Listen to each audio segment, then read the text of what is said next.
Arkansas, 1862. The Battle of Pea Ridge. Blood pooled beneath the operating table, black in the dim lantern light. Outside, cannon fire shook the ground like distant thunder. The makeshift field hospital, once a farmer's barn, reeked of gunpowder, sweat, and death. Lieutenant Silas Harker's hands moved with practiced precision despite the chaos. His uniform, once Union blue, now bore the crimson badge of his profession. For him lay a young soldier, barely more than a boy, gut-shot and fading fast. "Stay with me," Silas commanded, his voice steady though his soul trembled. "Look at my eyes. Don't you dare look away." The boy, 16 at most, gazed up, his face pale as winter wheat. Blood bubbled at the corner of his mouth with each labored breath. "My daughter," the boy whispered, fingers clutching weakly at Silas's sleeve. "Please tell my daughter." Silas worked faster, stitching torn flesh, clamping bleeders, his movements a desperate dance against the inevitable. "You'll tell her yourself, soldier. What's your name? Your rank?" "Harrison Quinn, Colonel." A cough racked the boy's frame. "Not supposed to be here. Lied about my age." Silas felt the life slipping away beneath his fingers. "Quinn, stay with me. Your daughter, what's her name?" The boy's eyes found focus one last time. "Thomas, my son. Tell Thomas." His voice faded to nothing. His hand slipped from Silas's sleeve. "Quinn," Silas pressed his bloodied fingers against the boy's neck, searching for a pulse that had already fled. "Damn it, look at me!" But Harrison Quinn was beyond commands now, his eyes fixed on something Silas could not see. Silas stood, frozen blood dripping from his hands onto the dirt floor. Around him the war continued, moans of the wounded, shouts of orderlies, the relentless thunder of artillery. But for Silas, the world had narrowed to this single failure, this young life he could not save. He closed the boy's eyes with trembling fingers and whispered, "I'm sorry," though he knew the dead could not hear apologies. Wyoming Territory, 1874. 12 years later. Silas Harker jolted awake, his body rigid sheets soaked with sweat. The familiar nightmare released him, slowly receding like a tide, but never truly departing. He pressed the heels of his palms against his eyes, willing away the images that haunted him. Blood-slicked hands dying. Eyes, names he could never forget. Dawn crept through the cabin window, painting the rough-hewn walls with pale gold. Outside, Wyoming stirred to life, wind whispering through pine boughs, chickadees calling their morning songs. Silas's breathing gradually slowed, reality asserting itself over memory. The cabin was small but sturdy, built by his own hands after the war. A pot-bellied stove squatted in one corner, cold now in early autumn. Books lined crude shelves, medical texts, mostly a few dog-eared novels, a Bible he rarely opened. A doctor's bag, worn but well-maintained, hung by the door. Silas swung his legs over the edge of the bed, flexing his hands. The tremor was mild this morning, a good sign. Some days the shaking was so severe he could barely hold a cup, let alone tend to the occasional patient who sought out the reclusive doctor of Eagle Creek. Soft footsteps pattered across the floor above. Noah was awake. "Papa?" The boy's voice drifted down the ladder from the loft. "Are you up?" "I'm up, son," Silas called, forcing warmth into his voice. "Come on down. We've got a busy day ahead."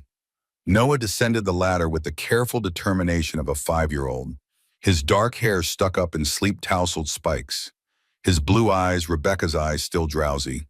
He wore a nightshirt that had grown too small over the summer, exposing thin wrists and ankles. "Did the bad dreams come again?" Noah asked, climbing into his father's lap without invitation. Silas tensed, then consciously relaxed. The boy was too perceptive by half. "Just old memories," he said, smoothing Noah's hair. "Nothing for you to worry about." Noah leaned his head against Silas's chest, listening to his heartbeat. "Mama keeps them away sometimes." Silas's throat tightened. Rebecca had been gone 5 years, dying as she brought Noah into the world, yet the boy spoke of her as if she were merely in another room. Silas had told him stories, shown him the single daguerreotype he possessed of her, Rebecca, dark-haired and serious-eyed, wearing her best dress, a book closed in her lap. "Your mama would be proud of how big you're getting," Silas said, the words familiar on his tongue. He set Noah on his feet. "Now let's get breakfast started. We need to head into town today." Noah's face brightened. "Town? Can I see Mr. Wilson's horses? And can I have a peppermint stick?" "We'll see about the peppermint," Silas said, smiling despite himself. "First, let's get you dressed. There's a storm coming, and we need supplies." As Noah scampered to find his clothes, Silas moved to the window. The sky to the northwest had a strange yellow cast to it, the harbinger of heavy snow. He'd seen Wyoming blizzards before, how they could sweep down from the mountains without warning, burying everything in white silence.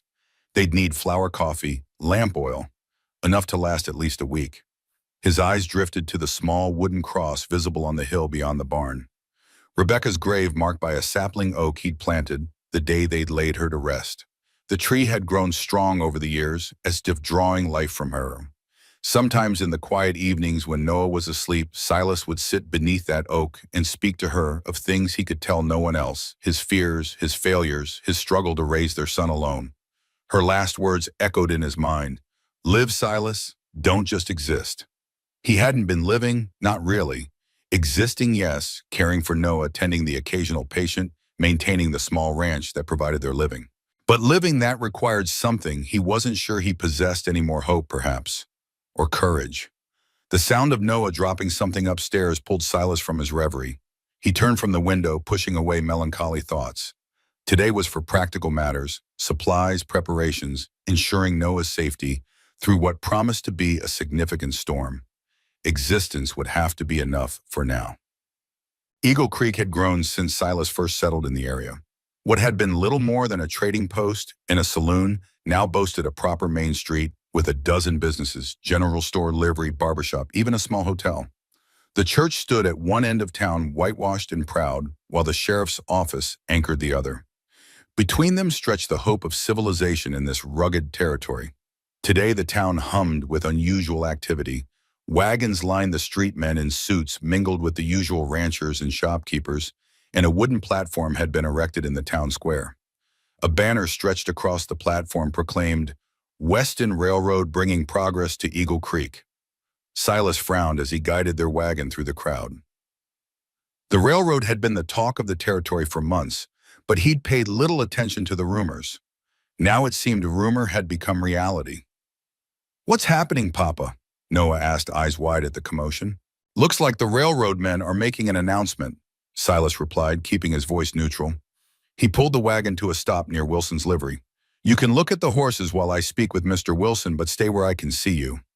Noah nodded solemnly, though his eyes already darted toward the corrals where Wilson kept his prize Morgans. Silas lifted him down from the wagon seat, then tethered their own horse, a sturdy bay gelding named Buck, to the hitching post. Dr. Harker, Wilson emerged from the livery, wiping his hands on a rag. A big man with a bigger voice, he'd been one of the few to welcome Silas when he first arrived. "Didn't expect to see you in town today.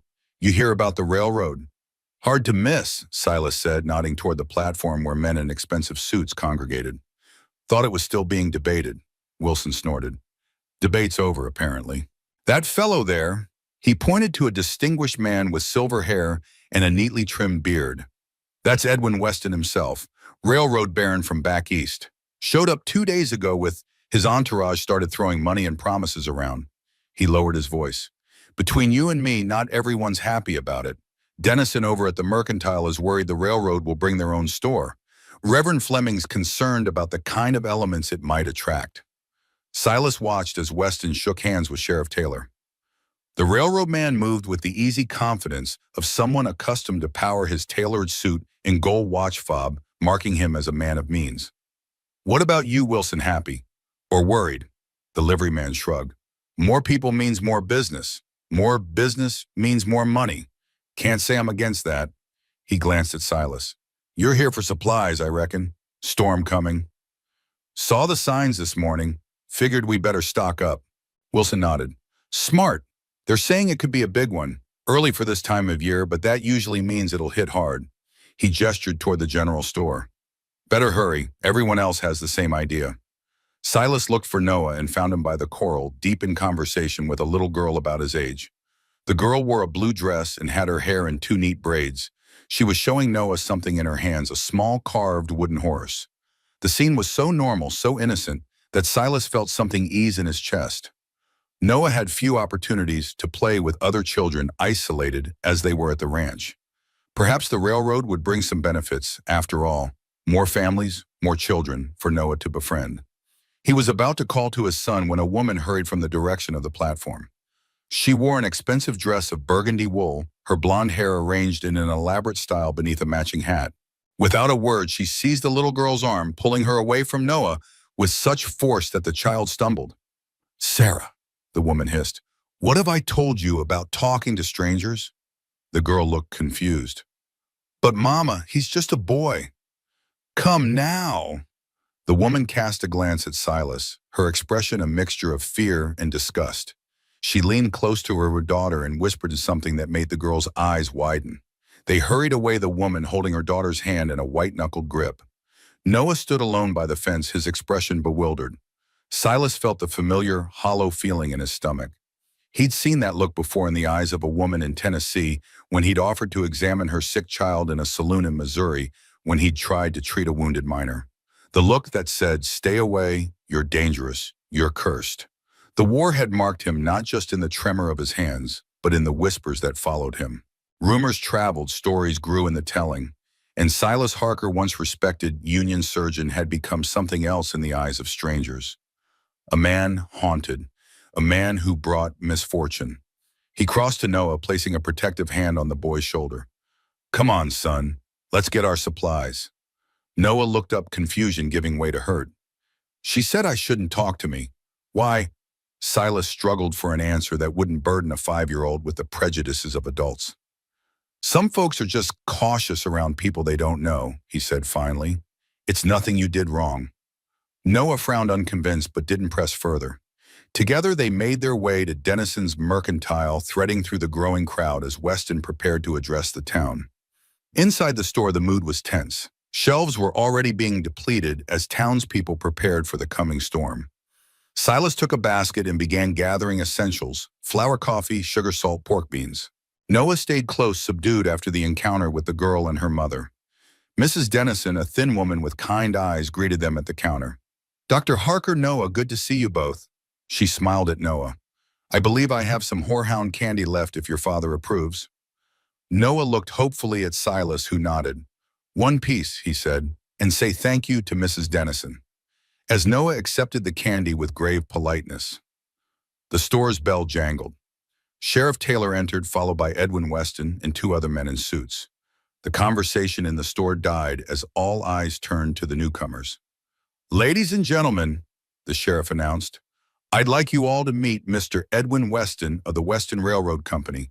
As you may have heard, Mr. Weston has some exciting news for our community." Weston stepped forward, removing his hat with a practiced gesture. Up close, Silas could see the man was older than he'd first appeared, mid-50s, perhaps, with lines of authority etched around his mouth and eyes. He surveyed the store's occupants with the calculating gaze of a man assessing assets. "Good people of Eagle Creek," Weston began, his voice cultured, but with an undercurrent of steel. "I'm pleased to announce that the Western Railroad has chosen your fine town as a key stop on our new northern route. Construction will begin within the month, bringing wonderful prosperity and connection to the wider world." A murmur ran through the store, some excited, some concerned. "I understand change can be unsettling," Weston continued smoothly, "but I assure you we come as partners, not conquerors. My company will invest heavily in Eagle Creek's future. A new depot, improvements to the roads, perhaps even a proper hotel to accommodate travelers." His gaze swept the room again, lingering briefly on Silas and Noah. Something flickered in the man's eyes, curiosity perhaps, or recognition. "I'll be addressing the town formally in 30 minutes, Weston concluded. "I encourage you all to attend. This is a historic day for Eagle Creek." He nodded to the sheriff, then exited, his entourage in tow. The store erupted in conversation as soon as the door closed. "Did you hear that jobs?" exclaimed a young man near the dry goods. "Property values will soar," predicted an older gentleman examining a display of pipes. "And what of the saloons and brothels that follow the railroad?" countered Mrs. Dennison quietly but loud enough for Silas to hear. "What of the land they'll need to claim?" Silas paid for their supplies, his mind elsewhere. Something about Weston troubled him, the calculated charm, the assessing gaze. Men like that saw people as means to an end, not as individuals with lives and concerns of their own. As they loaded their purchases into the wagon, the sky darkened further. The wind had picked up, carrying the scent of snow and the promise of bitter cold. Noah shivered and Silas wrapped an extra blanket around his shoulders. "Can we stay for the meeting, Papa?" Noah asked, eyes bright with the excitement that had overtaken the town. Silas glanced at the sky, measuring the storm's approach against the distance home.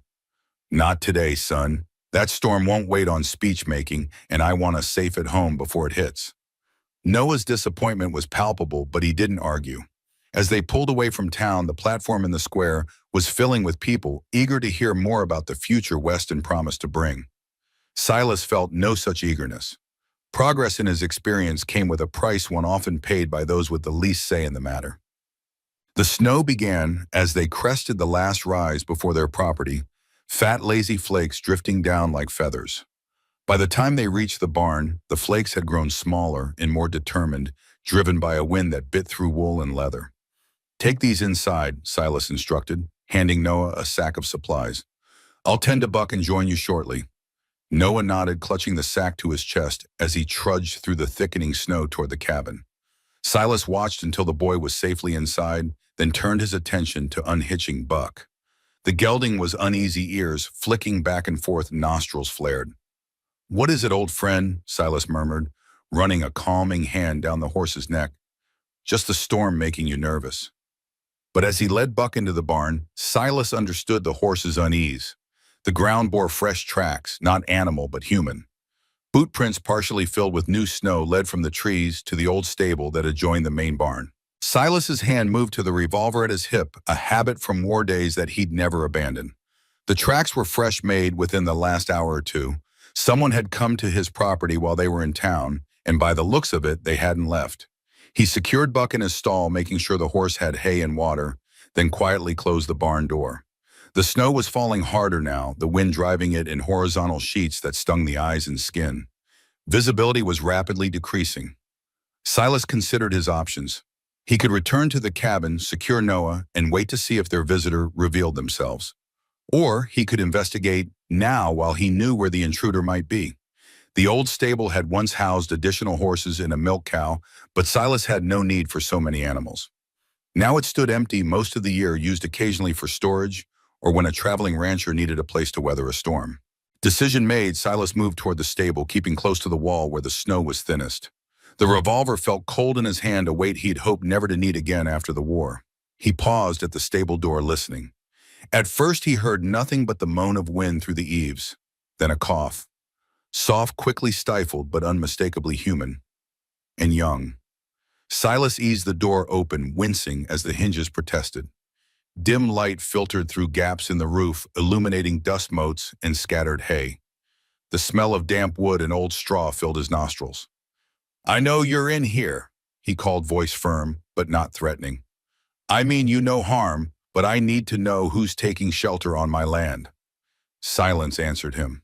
Then from the shadows of an empty stall movement, a figure rose slowly, a woman slim and wary as a doe.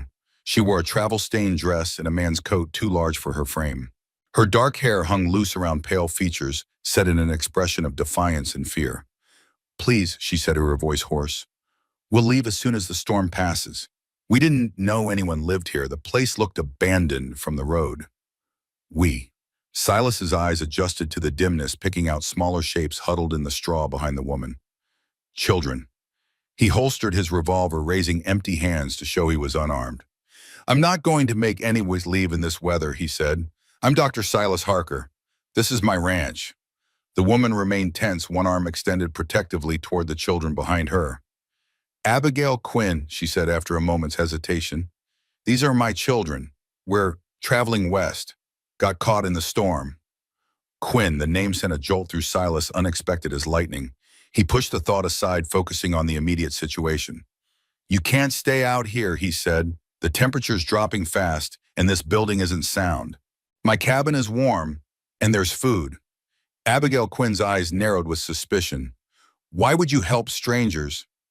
A fair question.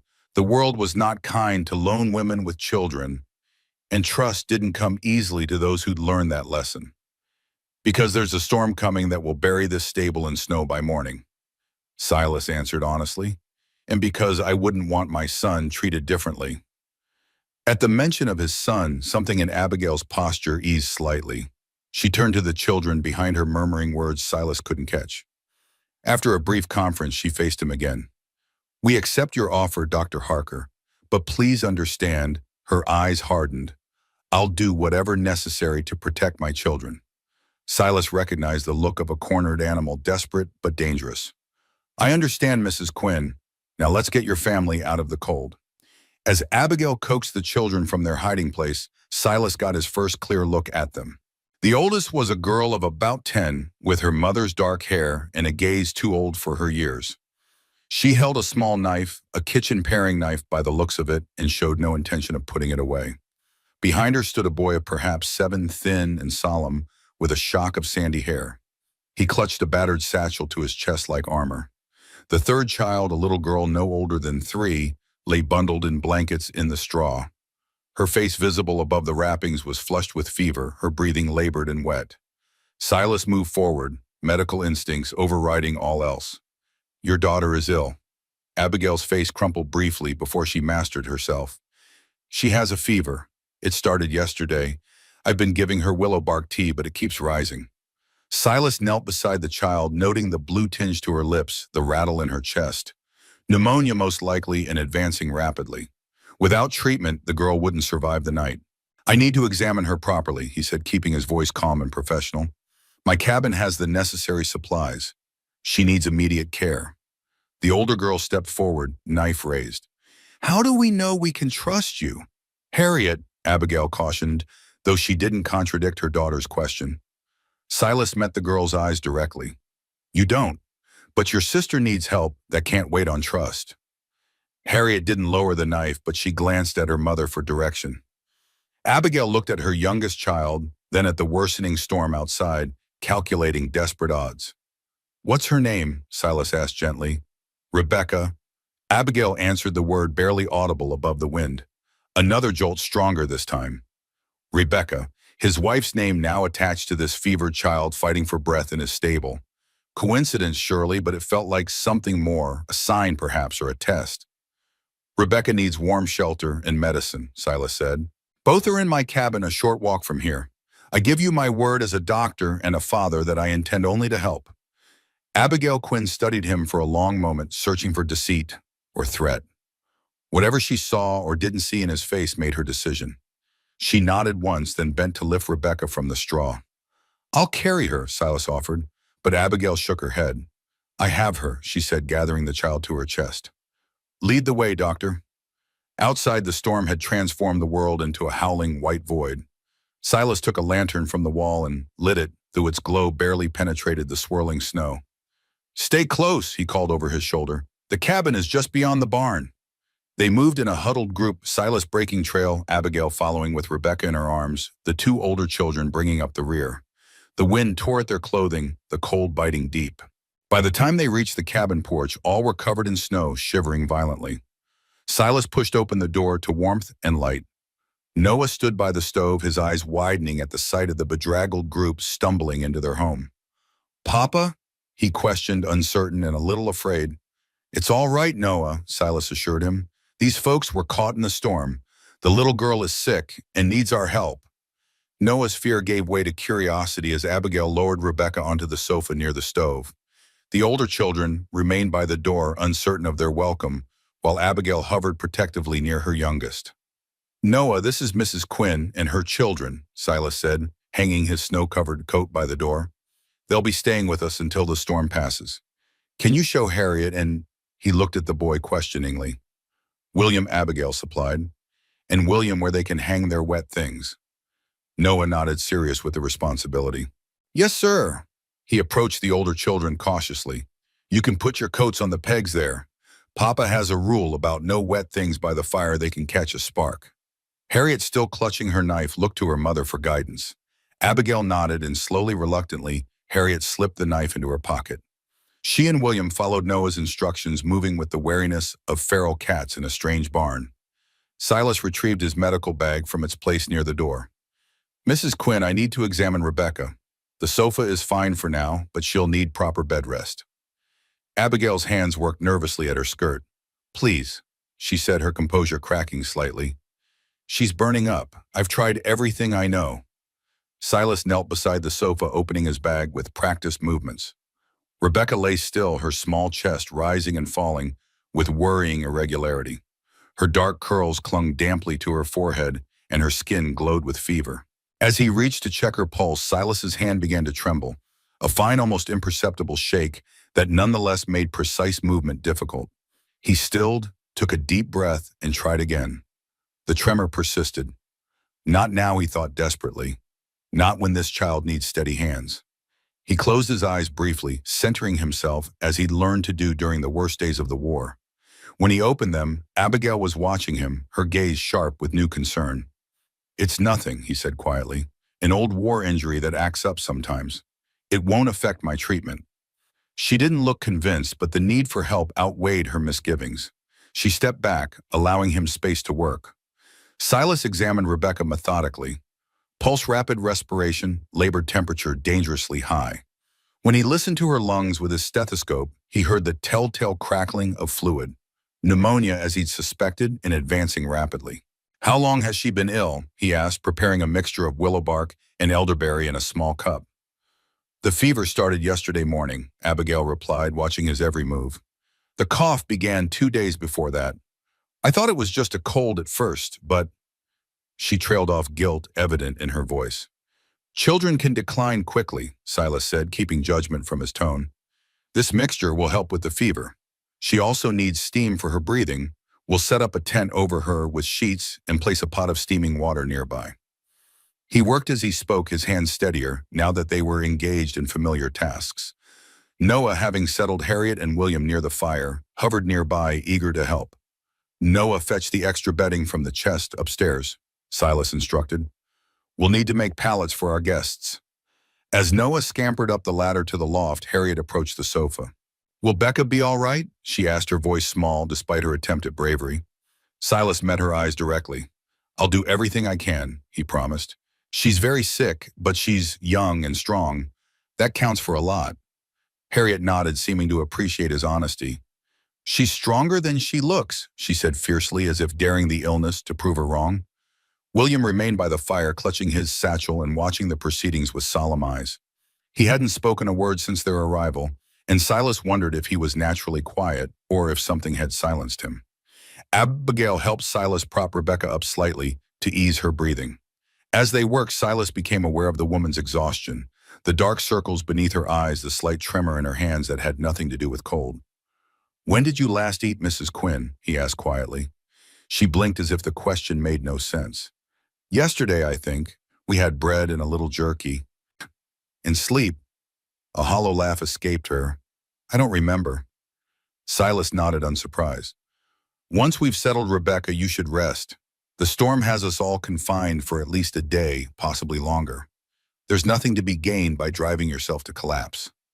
"I can't leave her," Abigail protested. "I'm not suggesting you do, but you can take turns watching her. Your older children need you too, and you'll be no help to any of them if you're ill yourself." Abigail looked at Harriet and William, who were now helping Noah arrange blankets near the fire. Some of the tension left her shoulders. "You're right, of course. She broke off, pressing her lips together. "You're afraid," Silas finished for her. "That's natural, but you're not alone anymore, at least for now." Something flashed in her eyes, hope perhaps, or its more cautious cousin, relief. She nodded once, then turned back to Rebecca, who had begun to stir restlessly. Silas rose, giving them privacy. He moved to the kitchen area where he began preparing a simple meal of bean soup and cornbread. The routine task gave him time to think. The Quinns were not merely travelers caught in a storm. They were running from something or someone. The fear in Abigail's eyes, the knife in Harriet's hand, the way William clutched his satchel, like it contained something precious. All spoke of flight, not journey. And there had been that strange comment when he'd offered help. "How do I know you're not one of them?" One of whom? And then there was the name Quinn, the same as the young soldier who had died under his hands 12 years ago. Harrison Quinn, who had tried to tell him something about a daughter. Or was it a son, Thomas, he had said? Tell Thomas. What coincidence, most likely. Quinn wasn't an uncommon name, but still it nagged at him like a splinter under skin. Noah appeared at his elbow, breaking his reverie. "Papa? I showed them where to wash up like you taught me. The girl still has a knife in her pocket. Is that allowed?" Silas smiled despite himself. "For now, yes. She's scared and trying to protect her family. We need to show them they're safe here." Noah considered this with the gravity of a judge. Because of the storm, partly because of the storm, Silas agreed, and partly because it's the right thing to do. Noah nodded satisfied with this explanation. Can I help with dinner I can stir? That would be a big help. As Noah climbed onto a stool to reach the pot, Silas glanced at their guests. Abigail sat beside Rebecca, bathing the child's forehead with a damp cloth. Harriet had positioned herself where she could see both her mother and brother, her body tense with vigilance. William had finally set down his satchel and was warming his hands by the fire, his face solemn in the dancing light. They were a family wounded, that much was clear, running from what Silas couldn't say. But for now, they were here in his home under his protection, whether they knew it or not. Outside, the storm raged, wind howling around the cabin's corners like a living thing. Inside, an uneasy peace held fragile as new ice on a pond. Silas stirred the soup, his mind turning over possibilities. One thing was certain: by morning, the world would be transformed by snow roads, impassable, the ranch isolated until the weather cleared. Whatever had driven the Quinns to his doorstep, whatever pursued them, would be held at bay by nature's fury. For now, that would have to be enough. Night descended early, hastened by the storm's gloom. Silas lit the lamps and built up the fire, creating a warm circle of light against the darkness pressing at the windows. The wind's howl had settled into a steady moan, punctuated by the occasional creak of timber as the cabin shouldered the storm's weight. Dinner had been a quiet affair. The Quinns ate with the careful restraint of those accustomed to scarcity, though Silas had provided plenty. Noah, sensing the strange mood, had been on his best behavior, only occasionally breaking the silence with a question or observation. Rebecca's condition remained precarious. The willow bark had reduced her fever slightly, and the steam tent eased her breathing, but she was far from safe. Every hour, Silas checked her lungs, administered medicine, and adjusted her position to prevent fluid from settling. Now, with the dishes cleared and Noah preparing for bed, an awkward domesticity settled over the cabin. Harriet and William had made a game of sorts, with Noah building a fort of blankets near the fire. Their laughter, tentative at first, had grown more genuine as the evening progressed. Even William had begun to speak soft, halting words that nonetheless marked progress. Abigail sat beside Rebecca, her posture rigid with exhaustion. She had accepted a cup of coffee but refused to leave her daughter's side despite Silas's assurances that he would watch over the child. "Mrs. Quinn," Silas said quietly, approaching with the fresh cup, "you need rest. I can sit with Rebecca for a few hours." Abigail looked up, shadows beneath her eyes deep as bruises.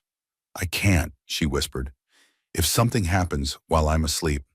"I'll wake you immediately," Silas promised. "But you'll be no good to her if you collapse.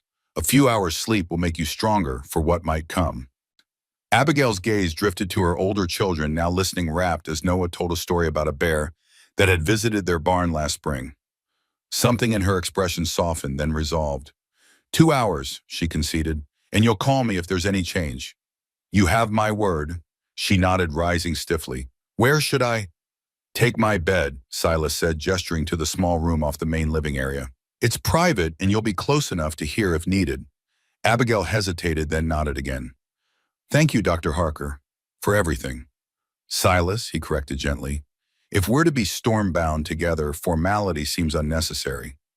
A ghost of a smile touched her lips. "Silas, then, and I'm Abigail." She moved to the children, bending to whisper something to Harriet, who nodded seriously. Then, with a last glance at Rebecca, Abigail disappeared into Silas's room, leaving the door ajar. Silas took her place beside Rebecca, checking the child's pulse and temperature. The fever remained but hadn't risen further, a small victory. Her breathing was still labored, but the terrible rattle had diminished somewhat. "You're a fighter, aren't you?" he murmured, adjusting the blanket around her small shoulders. Rebecca's eyes fluttered open, glazed with fever, but surprisingly alert. "Mama," she whispered. "Your mama's resting," Silas said softly. "I'm Dr. Harker. You're in my home, and you're safe." Rebecca studied him with the intense focus of the very young. "Are you a bear?" she asked seriously. Silas blinked, then realized she must have caught fragments of Noah's story. "No," he said, smiling slightly. "Just a doctor. How do you feel?" "Hot," she replied, "and my chest hurts when I breathe." "I know. The medicine will help with that. Would you like some water?" She nodded, and Silas held a cup to her lips, supporting her head as she drank in small sips. When she'd finished, she sank back against the pillow, already exhausted by the small effort. Sleep now, Silas told her. Your body needs rest to heal. Rebecca's eyes were already closing, but she whispered, will you stay? I'll be right here, Silas promised, surprised by the tightness in his throat. Soon her breathing deepened into the rhythm of sleep, still labored but steadier than before. Silas checked the steam pot, adding more hot water and herbs to maintain the healing vapor around her. Across the room, Noah was showing Harriet and William his small collection of wooden animals carved by Silas during the long winter evenings. The children had created an entire world beneath their blanket fort, complete with farms, forests, and adventures. Harriet glanced frequently at her sister, her vigilance never fully relaxing. William, however, seemed to have forgotten his fears, temporarily entering fully into Noah's imaginative play. Silas leaned back in his chair, a strange contentment settling over him. The cabin, often so quiet with just him and Noah, now hummed with life, children's voices, the soft sounds of Rebecca's breathing, the crackle of the fire. It felt right somehow, as if the spaces between their lives had been waiting to be filled. The thought surprised him. Since Rebecca's death, he'd kept the world at arm's length, focusing solely on Noah and the day-to-day tasks of survival. The idea that he might crave more community connection, the messy complexity of others' lives intertwined with his own, was unsettling.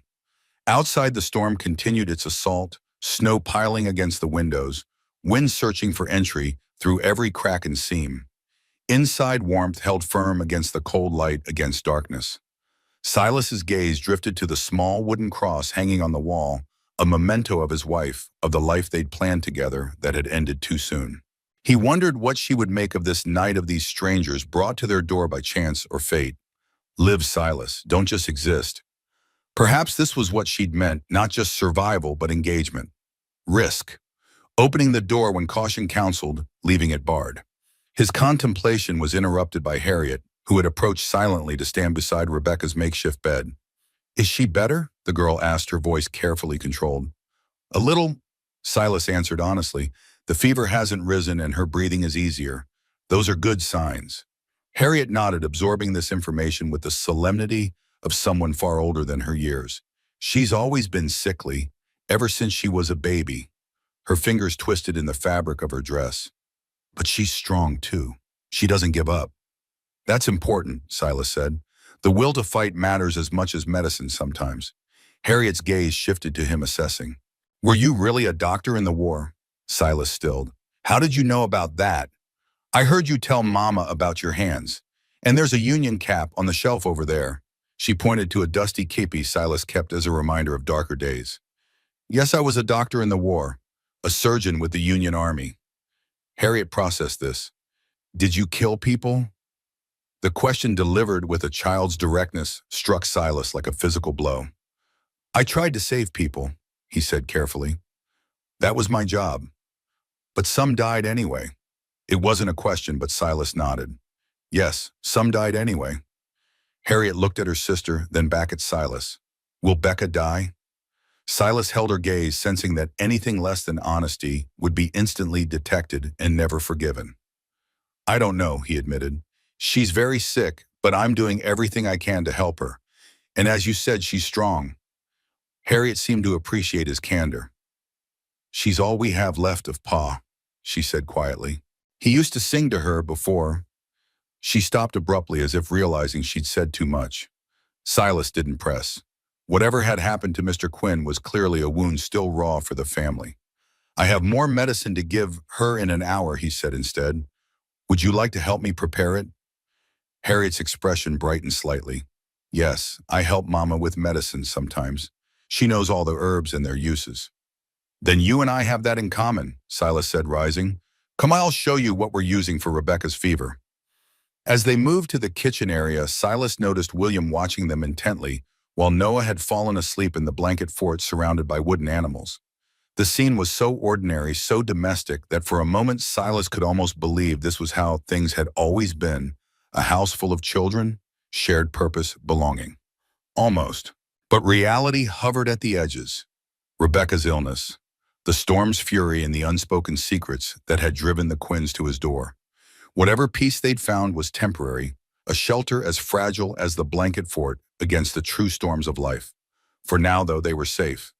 fed, warm, together. It would have to be enough.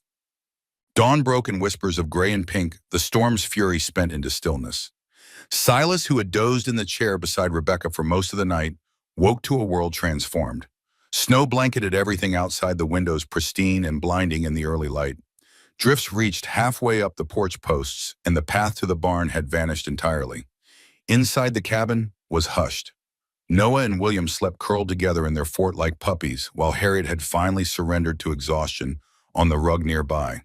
Rebecca's fever had broken sometime in the small hours, her breathing easier now, though still far from normal. Abigail emerged from the bedroom, her dark hair loose around shoulders, eyes puffy but more alert. She moved immediately to Rebecca, placing a cool hand on the child's forehead. "The fever's down," she whispered, relief washing over her features. Silas nodded, his own voice rough with fatigue. "It broke around 3. Her lungs still need healing, but the worst danger has passed, I think." Abigail closed her eyes briefly. "Thank you," she said simply, the words weighted with emotion too complex for elaboration.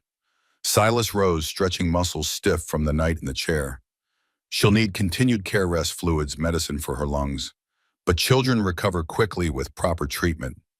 He moved to the window, surveying the snow-transformed landscape. "We won't be going anywhere for a few days by the looks of it. The drifts are deep and more snow will likely follow." Abigail joined him, keeping her voice low to avoid waking the children. "I've imposed on your hospitality too much already," she began, but Silas shook his head. "There's no question of leaving until Rebecca is stronger and the weather clears. You and your children are welcome here for as long as necessary." Her shoulders tensed. "That's very kind, but we can't stay in one place too long." Yin, the confirmation of his suspicions came as no surprise. "You're running from something," he said quietly. It wasn't a question. Abigail's silence was answer enough. She stared out at the snow, her profile sharp against the white backdrop.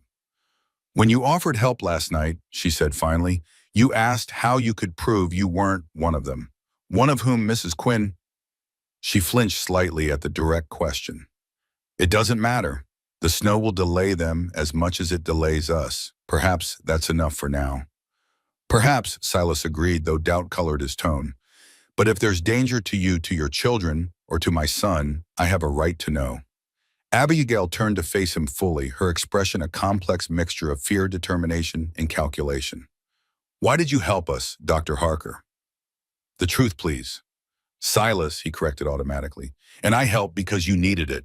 Because your daughter was dying. Because it was the right thing to do. Simple human decency, then." Her tone suggested she found this hard to believe. "Is that so difficult to accept?" "In my experience, yes." She glanced at her sleeping children, her expression softening. "People usually want something in return." Silas considered his next words carefully. "I want to understand why a mother and 3 young children are traveling alone in dangerous weather, why your daughter carries a knife, and why you're afraid of unnamed pursuers. Not out of idle curiosity, but because I've welcomed you into my home, where my son sleeps." Abigail studied him, weighing trust against caution. Whatever she saw in his face must have tipped the balance, for she sighed deeply and said, "Coffee first. This isn't a short story." Silas nodded, moving to stoke the fire and put the coffee pot on. They worked in companionable silence, Abigail finding cups while Silas measured the precious grounds. Soon the rich aroma filled the cabin, comforting as a familiar blanket. They settled at the small table positioned where they could see the sleeping children, but speak without disturbing them. Abigail wrapped her hands around the warm cup, drawing strength from its heat. "My husband, Thomas Quinn, was an engineer with the Western Railroad Company." She began, her voice barely above a whisper. Silas stilled the name, sending a jolt through him. "Weston, the same company that's coming to Eagle Creek." Abigail nodded grimly. "The very same. Thomas worked for them for 6 years, helping design bridges and trestles across 3 territories. He was brilliant, dedicated, and honest.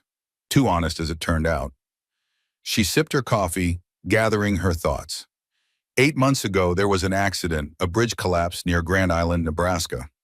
18 men died, including a state senator's son who was visiting the construction site. There was an investigation, of course. "I remember reading about it," Silas said.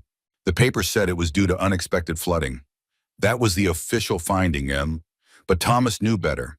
He'd been raising concerns about that bridge for months. Substandard materials, rushed construction, safety measures ignored. All to save money and meet deadlines. Her voice hardened. Edwin Weston himself had ordered the shortcuts. Silas recalled the silver-haired man from town, his calculated charm and assessing gaze. Your husband had proof. Documents, correspondence, his own inspection reports. After the collapse, he threatened to take everything to the governor if the company didn't admit fault and compensate the families properly. Abigail's hands tightened around her cup. A week later, Thomas had an accident at the rail yard. A load of steel beams broke free from a crane. They said it was mechanical failure. But you don't believe that. Abigail's laugh was brittle as thin ice. Thomas knew every inch of that equipment. He'd have never stood where he did if there was any risk. No, it was no accident. Weston silenced him before he could speak out. The implications settled over Silas like a cold shroud. And now they're after you because I have Thomas's evidence, she confirmed. All of it. He'd made copies, hidden them at home in case something happened to him. Weston's men came looking almost immediately after the funeral. We barely escaped with our lives and what we could carry. She glanced at William's satchel, still clutched even in sleep. The papers are in there. William hasn't let it out of his sight since we left Nebraska. You've been running for 8 months, Silas asked, stunned by the length of their ordeal. Abigail nodded wearily. From town to town, never staying long enough to be found. I thought we'd lost them in Colorado, but they picked up our trail again. We were heading for Oregon when the storm forced us to seek shelter. A terrible suspicion formed in Silas's mind. Yesterday in town, Weston himself arrived to announce the railroad's expansion to Eagle Creek. If he's here, then his men might be nearby as well. Abigail finished, her face paling. I didn't know. We've avoided settlements with railroad connections. I thought we'd be safe on the smaller roads. Silas processed this information, pieces falling into place. The strange coincidence of their arrival just as Weston came to town. The fear in Abigail's eyes when he'd found them. The desperate flight that had brought them to his door. What about Rebecca? He asked gently. You said she's been sickly since birth. Pain flashed across Abigail's features. Rebecca she's not Thomas's biological daughter. She took a deep breath. She's Edwin Weston's child. Her mother was Weston's wife, Margaret, who died in childbirth. Thomas was Margaret's cousin, and he promised to look after the baby. Weston was uninterested in raising a daughter, especially one whose birth had cost him his wife. Silas tried to reconcile this information with the man he glimpsed in town, powerful, controlled, seemingly the model of successful respectability. We raised her as our own, Abigail continued. For 3 years, Weston barely acknowledged her existence. Then after Thomas died and he discovered we had the evidence, he suddenly developed a paternal interest in reclaiming his stolen daughter. Her voice dripped with bitter sarcasm. It's just another way to control us, to force us to surrender the documents. The complexity of the situation unfolded before Silas like a map of dangerous territory. No wonder Abigail had been so wary, so protective. She wasn't just fleeing justice or avoiding creditors. She was fighting a powerful man with resources, connections, and a seemingly legitimate claim to one of her children. Why not go directly to the authorities? Silas asked. Surely the evidence would speak for itself. Abigail shook her head. Weston owns judges and sheriffs across 3 territories. The one honest marshal we tried to approach was suddenly transferred 2 days later.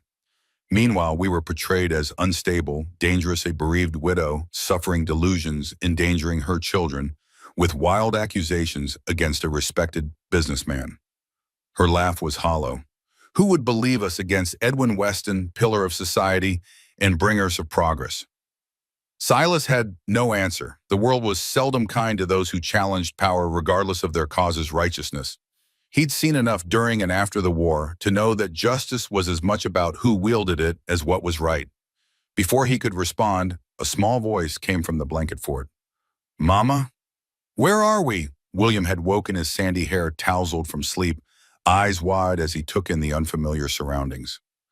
Beside him, Noah stirred as well, blinking sleepily. Abigail's face transformed motherly concern, replacing the hard edges of her previous expression. We're safe, Will. Remember Dr. Harker? This is his home. We stayed because of the storm and because Becca was sick. William nodded slowly, remembering. His hand immediately sought the satchel, relief visible when he found it still beside him. Noah sat up, rubbing his eyes. Papa, is it still snowing? It stopped during the night, Suez answered, but there's plenty on the ground. We'll need to dig paths to the barn later. Noah's face brightened at the prospect of playing in the snow. Can William help and Harriet too? Silas glanced at Abigail, who nodded slightly. If they'd like to, yes, but first breakfast for everyone. As the children fully woke, the cabin filled with morning sounds. Noah showing William where the chamber pot was kept, Harriet checking on Rebecca before helping Abigail with breakfast preparations, Silas stoking the fire and measuring medicine for his young patient. The domesticity of the scene struck Silas again, how natural it felt, how right. For a moment he allowed himself to imagine a life like this, not just him and Noah alone against the world, but a fuller existence with voices and laughter and shared purpose.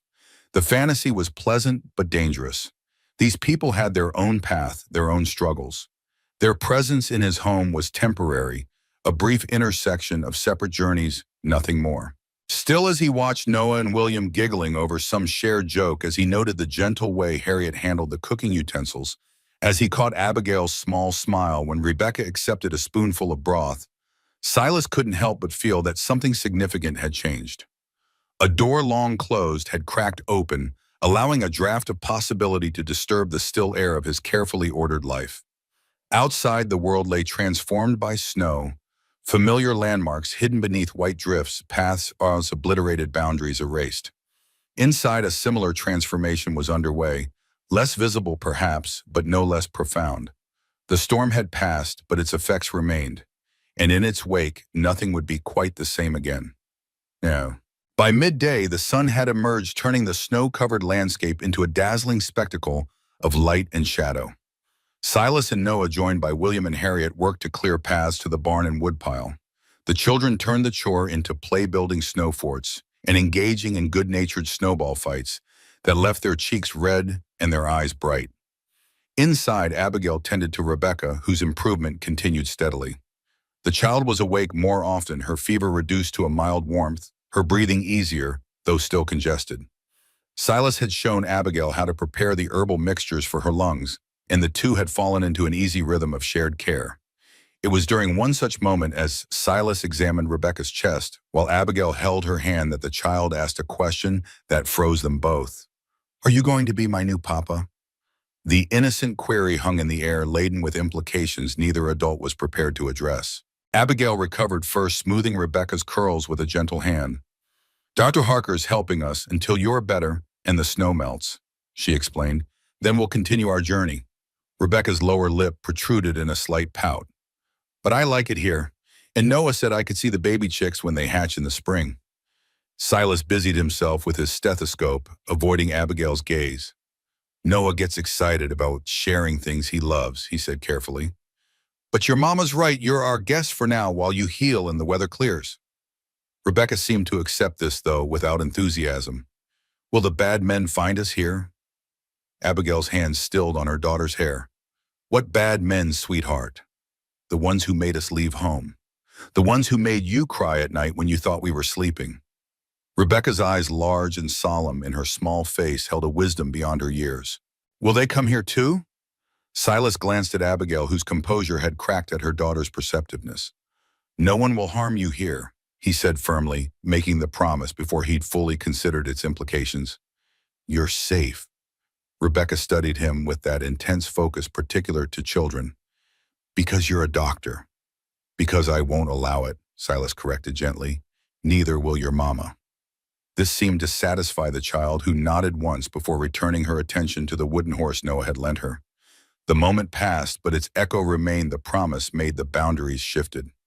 Later, as Abigail prepared lunch and the older children continued their snow games outside, Silas found himself standing at the window, watching the horizon. The storm had moved on, leaving a brilliant blue sky in its wake, but experience told him this was merely a respite. Wyoming winters were relentless, one storm following another in waves that could last into April. You shouldn't have made that promise, Abigail said quietly, joining him at the window. Not if you can't keep it. Silas turned to face her. I don't make promises lightly, Mrs. Quinn. Abigail, she corrected, echoing his earlier insistence on first names. And you don't know what you're offering. Weston isn't some common outlaw who can be scared off with a shotgun. He has resources connections, men who will do whatever he asks without question. I'm aware of what powerful men can accomplish, Silas replied, thinking of generals who'd ordered thousands to their deaths with the stroke of a pen. But even they have limits. Abigail's laugh held no humor, such as public exposure, legal consequences, the loss of the very power they cherish. Silas glanced at William's satchel, still never far from the boy's side. You said you have evidence? Perhaps it's time it reached someone who can use it effectively. And who would that be, the local sheriff? The territorial governor who probably owes his position to railroad interests? There are newspapers not beholden to men like Weston, judges with reputations for integrity. It's a matter of finding the right avenue. Abigail studied him, curiosity mixing with wariness. Why would you involve yourself in our troubles? You have Noah to consider. Your life here. It was a fair question, one Silas had been asking himself since learning their story. Why risk the peace he'd built, the safety he'd secured for his son? Why invite danger to his door? During the war, he began slowly, I treated men from both sides. Union, Confederate in the field hospital, they were just bodies in need of mending. I saved those I could lost, those I couldn't, and carried each failure with me. He flexed his hands with a tremor barely visible today. After I tried to forget to move on. But some debts can't be outrun. What debt could you possibly owe us? Abigail asked, genuinely puzzled. Silas hesitated, unsure whether to share the connection that had haunted him since hearing their name. It seemed impossible, yet the coincidence was too precise to ignore. Your husband, he said finally, Thomas Quinn. His father's name was Harrison, wasn't it? Abigail's eyes widened in shock. How could you possibly know that Thomas rarely spoke of his father? He died in the war when Thomas was just a boy. At Pea Ridge, Silas confirmed quietly. Under my hands in a field hospital, too far from the front to save most of those who reached us. He was just a boy himself, 16, though he'd lied about his age to enlist. His last words were about his son. Tell Thomas, he said, but died before he could finish. Abigail took a step back, her face pale with disbelief. That's not possible. You couldn't have been there. You couldn't have been the one. I've carried his name for 12 years. Silas continued, the weight of confession, both burden and relief. One of many I couldn't save, but his stayed with me. Perhaps because he was so young, or because of the unfinished message to a son who would grow up without him. Thomas never knew how his father died, Abigail whispered. Only that he was killed at Pea Ridge. The letter said he died instantly, no suffering. The mercy of a carefully worded letter, Silas acknowledged. Better than the truth of a slow death far from home. Abigail moved to the table, sinking into a chair as if her legs could no longer support her. Of all the cabins in Wyoming, she said, a tremulous attempt at humor, we find the one belonging to the doctor who treated Thomas's father. Coincidence, Silas suggested, though he wasn't entirely convinced himself. Do you believe that truly, Silas considered the question. He was not a superstitious man nor particularly religious despite his upbringing.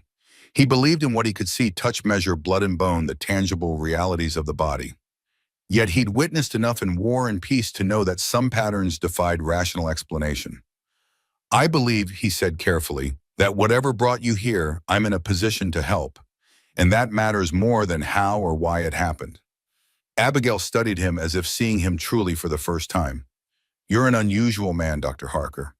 Silas, he reminded her, and I'm simply a doctor who failed to save a patient long ago and now finds himself with an unexpected chance to help that patient's family. Nothing unusual in wanting to balance that ledger. Before Abigail could respond, the cabin door burst open, admitting a swirl of cold air and 3 snow-covered children. Noah led the charge, his face glowing with excitement. Papa, we built the biggest snow fort ever. And Harriet showed us how to make snow angels, and William can throw snowballs farther than anyone. He noticed the serious expressions on the adults' faces and faltered. Is something wrong? Is Rebecca worse? Nothing's wrong, Silas assured him, grateful for the interruption. Rebecca's doing better, And you three look like you've had quite an adventure.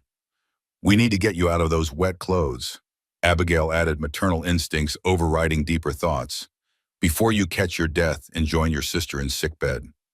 The normalcy of the moment, children stamping snow from boots, Abigail fussing over wet mittens, Silas stoking the fire higher to ward off the chill they'd brought in, created a temporary sanctuary from harder truths. For now, they were simply a household managing the ordinary challenges of a snow day. Yet as Silas helped Noah change into dry clothes as he watched Harriet carefully hang wet garments by the fire, as he noted William's shy smile when offered a mug of hot cider, he knew the respite was fleeting. Outside their snowbound sanctuary, the world waited with its dangers, its injustices, its Edwin Westons, who sacrificed lives for profit and treated people as possessions to be claimed or discarded. The storm had passed, but another was surely brewing. And when it broke, they would need more than a sturdy cabin and a well-stocked larder to weather it.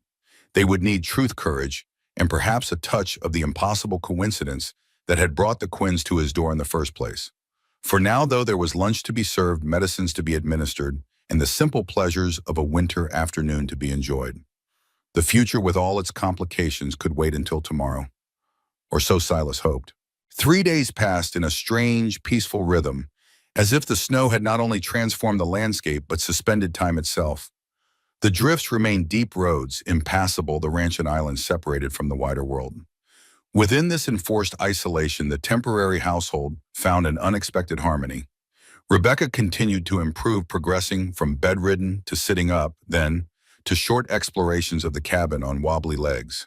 Her cough persisted, but had lost its dangerous rattle, and her appetite returned with a vengeance that delighted both Silas and Abigail. The other children thrived in each other's company. Noah, usually starved for playmates his own age, blossomed under William's quiet companionship and Harriet's protective guidance. They built elaborate snow structures outside, played checkers in the evenings, and created imaginary worlds with Noah's wooden animals. William began to speak more, his natural reticence giving way to occasional bursts of childish enthusiasm. Harriet remained more guarded, but even she had moments of unguarded joy, particularly when Silas began teaching her about the medicinal herbs he grew in the indoor winter garden. She absorbed knowledge like parched earth takes water, asking thoughtful questions that revealed a keen intelligence. For Silas, the cabin's transformation from quiet refuge to bustling household required adjustment. He'd grown accustomed to solitude, to the rhythms of life, with only Noah for company. Now there were constant voices, multiple needs to consider, decisions to be made collectively rather than alone. Yet he found to his surprise that the adjustment came more easily than expected. Abigail noticed. On the evening of the third day, as they sat at the table mending clothes while the children slept, she observed, "You've taken to this with remarkable ease, having a house full of strangers." Silas looked up from the shirt he was patching. "Is that a criticism or a compliment?" "Neither, an observation." She bit off a thread with her teeth. "Most men living alone as you have would find us disruptive. Most men haven't spent years in field hospitals where chaos was the natural state." Silas smiled slightly. After that, 4 children and a capable woman hardly constitute disruption. Abigail returned to her stitching, but not before Silas caught the slight color in her cheeks. "Still, we've imposed on your hospitality far longer than intended." "It's no imposition. Noah is happier than I've seen him in months. And your children seem to be thriving as well." "They are," Abigail admitted. "Especially Harriet. She's different with you. Less guarded." Silas considered this. "She's an unusual child, serious, observant, a natural healer, I think. She was always close to Thomas. After he died, she took on so much responsibility, watching over her siblings, helping me." Abigail's hands stilled. "Too much for a child her age." "Children adapt to what's needed of them," Silas said, "for better or worse." They worked in companionable silence for a time, the only sounds the crackling fire and the occasional shifting of sleeping children. Through the window, moonlight spilled across the snow, turning the world to silver and shadow. "The weather's breaking," Silas observed. "Another day or two, and the roads will be passable." Abigail nodded, not meeting his eyes. "We should move on as soon as possible. We've stayed in one place too long already. And go where Oregon is still months of difficult travel away, especially with 3 children in winter." "We'll manage. We always have." Silas set down his mending. "Abigail," he said quietly, Running isn't a solution. Sooner or later, Weston will find you, or you'll run out of places to hide. She looked up, then her expression a mixture of defiance and fear. What would you have me do? Surrender Rebecca to a man who sees her as property, hand over evidence that would likely disappear before it ever reached a courtroom. Or perhaps you think I should trust in the same justice system that failed Thomas? I think, Silas said carefully, that there might be a third option beyond running or surrendering. Abigail's eyes narrowed. What option? Fight back, but strategically not alone. I told you, yes, Weston has judges and sheriffs in his pocket, but not all of them, not everywhere. Silas leaned forward. Eagle Creek has a new circuit judge arriving next month, Patrick Sullivan. He built his reputation prosecuting corruption in Denver. A man like that might be interested in evidence of corporate negligence resulting in 18 deaths. Abigail frowned. How do you know this? Wilson mentioned it when I was in town. He follows such things, says this. Sullivan is feared by every crooked businessman in the territory. Silas paused. It's worth considering at least. Even if this judge is as honest as you believe Weston would know the moment we approached him, his men are everywhere. Not everywhere, Silas countered, and not here, at least not yet. Abigail studied him, her expression unreadable. Why are you doing this? And don't say it's about Harrison Quinn. One soldier among thousands doesn't explain this. She gestured vaguely encompassing the cabin their situation, his offer of help. It was a fair question, one Silas had asked himself repeatedly over the past days. Why risk the peace he'd built, the safety he'd secured for Noah? Why invite danger and complications into a life he deliberately simplified? After the war, he began slowly. I came west to escape. From memories, from the tremor in my hands that ended my surgical career, from a world that seemed determined to destroy itself. He looked at his palm, the tremor barely visible tonight. I thought isolation was the answer. Keep Noah safe by keeping the world at bay. He glanced toward the sleeping children, Noah and William curled together near the fire, Harriet protectively close to Rebecca on the makeshift bed. But there is no true escape, is there? The world finds us whether we invite it or not. And when it does, we have to decide who we are, what we stand for. He met Abigail's gaze directly. I've spent years existing, not living. Perhaps it's time that changed. Abigail's expression softened, something like understanding dawning in her eyes. Your wife, she said quietly, the one who died having Noah. What was she like? The question caught Silas off guard. Few people asked about Rebecca anymore. Even fewer received honest answers. But something in Abigail's tone, free from pity or idle curiosity, invited truth. Fierce, he said after a moment. Brilliant. Stubborn. She was a nurse during the war, that's how we met. She could dress wounds faster than any surgeon and never flinched, no matter how terrible the injury. A half smile touched his lips at the memory. She believed in justice, absolutely, even when evidence suggested it was in short supply. She sounds remarkable. She was. Silas's voice grew softer. Her last words to me were to live, not just exist. I'm not sure I understood what she meant until recently. Abigail absorbed this in silence, her fingers absently tracing the stitches in the shirt she was mending. Thomas was like that too, certain of what was right, unwilling to compromise even when it would have been easier. Safer, her voice caught slightly. I used to worry it would get him killed someday. And then it did. The admission hung between them raw and honest. Two people who had loved lost and found themselves navigating a world that seemed determined to punish integrity rather than reward it. I can't promise that fighting Weston will succeed, Silas said finally, but I can promise that you won't fight alone, not anymore. Abigail held his gaze for a long moment, weighing his words, measuring his resolve. Then almost imperceptibly she nodded. I'll think about it. That's all I can offer for now. That's enough, Silas agreed. He returned to his mending, but the silence between them had changed, charged now with possibility rather than caution. Outside, the moon sailed across the star-filled sky, casting its cold light on a world slowly emerging from winter's grip. Inside, warmer light flickered across sleeping children and watchful adults, illuminating a temporary peace that both knew could not last. But for tonight, it was enough. Morning arrived with a clear sky and a subtle but significant change in the air, a softening that spoke of thaw rather than freeze. Silas, awake before the others, stood on the porch and assessed the landscape. The snow remained deep, but the surfaces had developed a crystalline crust overnight, a sign that temperatures had risen, then fallen again. In another day or two, real melting would begin. He returned inside to find Harriet already up, carefully stoking the fire as Noah had shown her. She wore one of Noah's old shirts over her dress for warmth, the sleeves rolled up several times to free her hands. "Good morning," Silas greeted her quietly. "You're up early."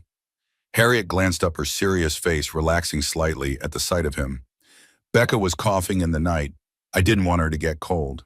Silas moved to check on the younger girl, who slept peacefully, now her breathing still congested but markedly improved from days earlier. "You take good care of her." "Someone has to," Harriet replied, the simple statement revealing volumes about the responsibilities she'd assumed. Silas began preparations for breakfast, moving quietly to avoid waking the others. After a moment of hesitation, Harriet joined him, measuring coffee with careful precision as she'd seen him do. "Dr. Harker," she said, her voice deliberately casual, "what happened to your hands in the war, I mean?" Silas paused in slicing bread. The question was direct but not unkind, typical of Harriet's approach to the world. "They call it soldier's heart," he answered honestly. "Sometimes after seeing too much death, a man's body remembers even when his mind tries to forget." Harriet considered this, her young face solemn. "So your hands shake because they remember bad things. That's as good an explanation as any." Silas agreed. "Usually it's worse when I'm tired or upset, but you were still a doctor after the war, even with shaky hands." Silas smiled slightly at her persistence. "For a while, but surgery requires absolute steadiness. Eventually I had to find other ways to heal, like with herbs and medicines instead of cutting." "Exactly." Harriet nodded, satisfied with this explanation. "I think I'd like to be a doctor someday, but not the cutting kind." "You'd make an excellent healer," Silas said sincerely. "You have the right temperament, observant, calm under pressure, compassionate without being sentimental." Harriet's cheeks colored slightly at the praise. "Ma says I'm too serious for a child, that I should play more." "Your mother wants you to have a childhood which is natural, but some people are born old souls." Silas resumed slicing bread. "My wife was like that, always the most serious person in any room, even as a girl." Harriet absorbed this information with interest. "Noah's mother, the one who died?" "Yes." Silas rarely spoke of Rebecca, especially to strangers, but Harriet's straightforward curiosity made evasion seem unnecessary. "She would have liked you, I think." Before Harriet could respond, William appeared from the blanket, fort hair tousled from sleep, eyes still drowsy. "Is it breakfast time?" he asked, voice raspy with sleep. "Soon," Silas assured him. "Why don't you help Harriet set the table while I finish cooking?" As the children worked together, Silas was struck again by how naturally they fit into the household routine, as if they had always been there. Noah emerged next, immediately joining William in a whispered conversation that involved much giggling. Abigail appeared last, her dark hair neatly braided, Rebecca balanced on her hip. "Good morning," she greeted, her voice warm though her eyes held caution. Rebecca insisted on getting up with everyone else today. "An excellent sign," Silas said, moving to examine his small patient. "How's the cough this morning, Rebecca?" "Better," the child declared firmly, though her subsequent cough somewhat undermined this assessment. "Almost better," Silas corrected gently, "but still in need of medicine and rest. How does breakfast at the table sound instead of in bed?" Rebecca beamed, clearly delighted by this concession to her recovery. Abigail set her carefully in a chair, where Harriet immediately fussed over tucking a blanket around her legs. The meal that followed was a cheerful affair, with the children chattering about their plans for snow play, and Abigail contributing quiet observations that revealed her dry sense of humor. Silas found himself watching them all, memorizing the scene like a painting. He wanted to preserve the way sunlight caught in Noah's dark curls, the serious set of Harriet's mouth when she concentrated, the protective glances William cast toward his younger sister, the tired but genuine smile that occasionally transformed Abigail's face. It was a dangerous indulgence, this cataloging of details. These people were temporary visitors in his life. Travelers paused briefly before continuing their journey. Attachment would only make the inevitable parting more difficult. Yet knowing this didn't stop the quiet ache of anticipation for their departure, or the treacherous thought that perhaps somehow they might stay. After breakfast, Silas checked the barn and animals, while the older children played in the snow. The day had warmed considerably, the sun's strength increasing as winter began its slow retreat. In the corral, Buck snorted and stamped, clearly eager for exercise after days confined by weather. "Soon, old friend," Silas promised, patting the gelding's strong neck. "Another day or two, and we'll ride into town." The thought of town brought fresh concerns. By now, Weston would be firmly established in Eagle Creek, his influence growing with each passing day. If he had men searching for the Quinns and Abigail's story suggested he did, how long before someone remembered seeing a woman with 3 children on the roads before the storm? Silas was feeding the chickens when he heard it, the distant but unmistakable jingle of harness bells. Someone was approaching the ranch. He moved quickly to the barn door, scanning the horizon. There on the road from town, a sleigh appeared drawn by 2 horses breaking trail through the deep snow.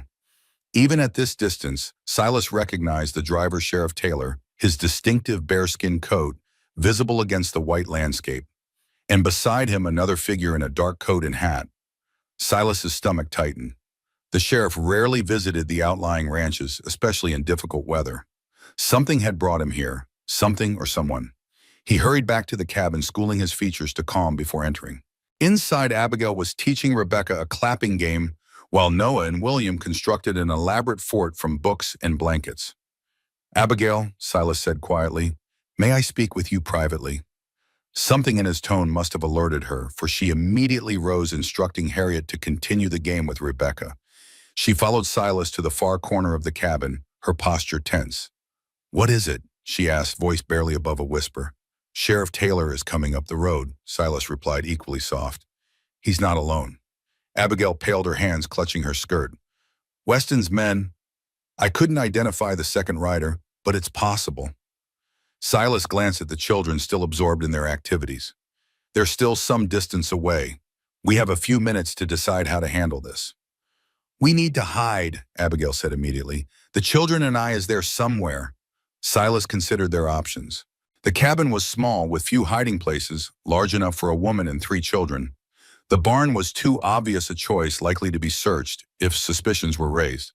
"The cellar," he decided. "There's an entrance through the pantry floor. It's not comfortable, but it's well hidden and large enough for all of you." Abigail nodded, already moving toward her children. "Harriet, William," she called softly, "gather your things, quickly and quietly, please." The older children looked up, instantly alert to the tension in their mother's voice. Without question, they began collecting their few possessions, William immediately reaching for the ever-present satchel. "What's happening, Mama?" Rebecca asked, sensing the sudden shift in mood. "We're playing a new game." Abigail improvised, her voice admirably steady. "A hiding game. We need to be very quiet and stay hidden until Dr. Harker comes to find us. Like hide and seek, but longer." Noah looked to his father, confusion evident. "Papa." Silas knelt before his son. "Some people are coming to visit," he explained. "Mrs. Quinn and her children need to stay hidden for now. It's important, Noah. Can you help by keeping our secret?" Noah nodded solemnly, though his expression remained troubled. "Are they bad people coming?" "Not bad necessarily," Silas hedged, "but it's complicated. The most important thing is that you say nothing about our guests. If anyone asks you, say we've been alone since the storm." "Like a lie," Noah frowned. "You said lying is wrong." Silas felt Abigail tense beside him. "Sometimes," he said carefully, "protecting people is more important than strict truth. This is one of those times. Do you understand?" After a moment's consideration, Noah nodded. "I understand. I won't tell." "Good boy." Silas squeezed his shoulder, then rose to help Abigail. Together they moved quickly. Silas shifted the pantry shelves to reveal the trapdoor beneath, while Abigail gathered blankets and a small lantern. The cellar was cold and musty, used primarily for storing root vegetables and preserves, but it was dry and, most importantly, unknown to any but Silas and Noah. "Down you go," Silas whispered, holding the trapdoor open. "It's not deep, but watch your step." Harriet descended first, followed by William, and then Abigail carrying Rebecca. Silas handed down the blankets and lantern, then leaned close to give final instructions. "Stay absolutely quiet no matter what you hear above. I'll come for you when it's safe." He hesitated, then added, "If something happens and I don't return by nightfall, there's a back way out through the root cellar door. It leads behind the woodpile. From there, head west into the hills. There's a trapper's cabin about 3 miles in. You should be safe there until you can move on. Abigail's eyes widened at these contingency plans. You expect trouble. I expect nothing specific, Silas corrected, but I believe in being prepared. She held his gaze for a long moment, then surprised him by reaching up to touch his cheek briefly. Be careful, she whispered, then withdrew into the darkness below. Silas closed the trap door, replaced the shelving, and scattered a bit of flour on the floor to disguise any marks. Then he moved to the main room, straightening furniture and removing all traces of their guests, the extra cups, Rebecca's makeshift bed, the children's drawings. By the time the sleigh bells sounded in the yard, the cabin appeared as it always had, the simple dwelling of a widower and his young son. Silas placed Noah at the table with a book of illustrations, then opened the door before their visitors could knock. Sheriff Taylor, he greeted, his voice calm despite the tension coiling in his stomach. This is unexpected. Sheriff Taylor was a burly man with a walrus mustache and perpetually ruddy complexion. He nodded to Silas with the casual familiarity of long acquaintance. Dr. Harker, hope we're not intruding. Weather's finally allowing some travel, so we're checking on the outlying properties. He gestured to his companion, a lean man with cold eyes and an expensive coat. This here is Mr. Howard, representing the Western Railroad Company. They're concerned about any travelers who might have been caught in the storm. Silas nodded to Howard, noting the man's assessing gaze and the slight bulge beneath his coat that suggested a holstered weapon. I'm afraid I can't offer much help there. Noah and I have been snowed in since market day. Mind if we come in? The sheriff asked, already moving toward the door. Been a cold ride. Of course. Silas stepped aside, hiding his reluctance. Noah, we have visitors. Noah looked up from his book, eyes wide, but expression controlled. Hello, Sheriff Taylor. Hello, young man. The sheriff stomped snow from his boots before entering Howard, following with more restrained movements. Both men glanced around the cabin, their inspection casual but thorough. Coffee, Silas offered, moving to the stove.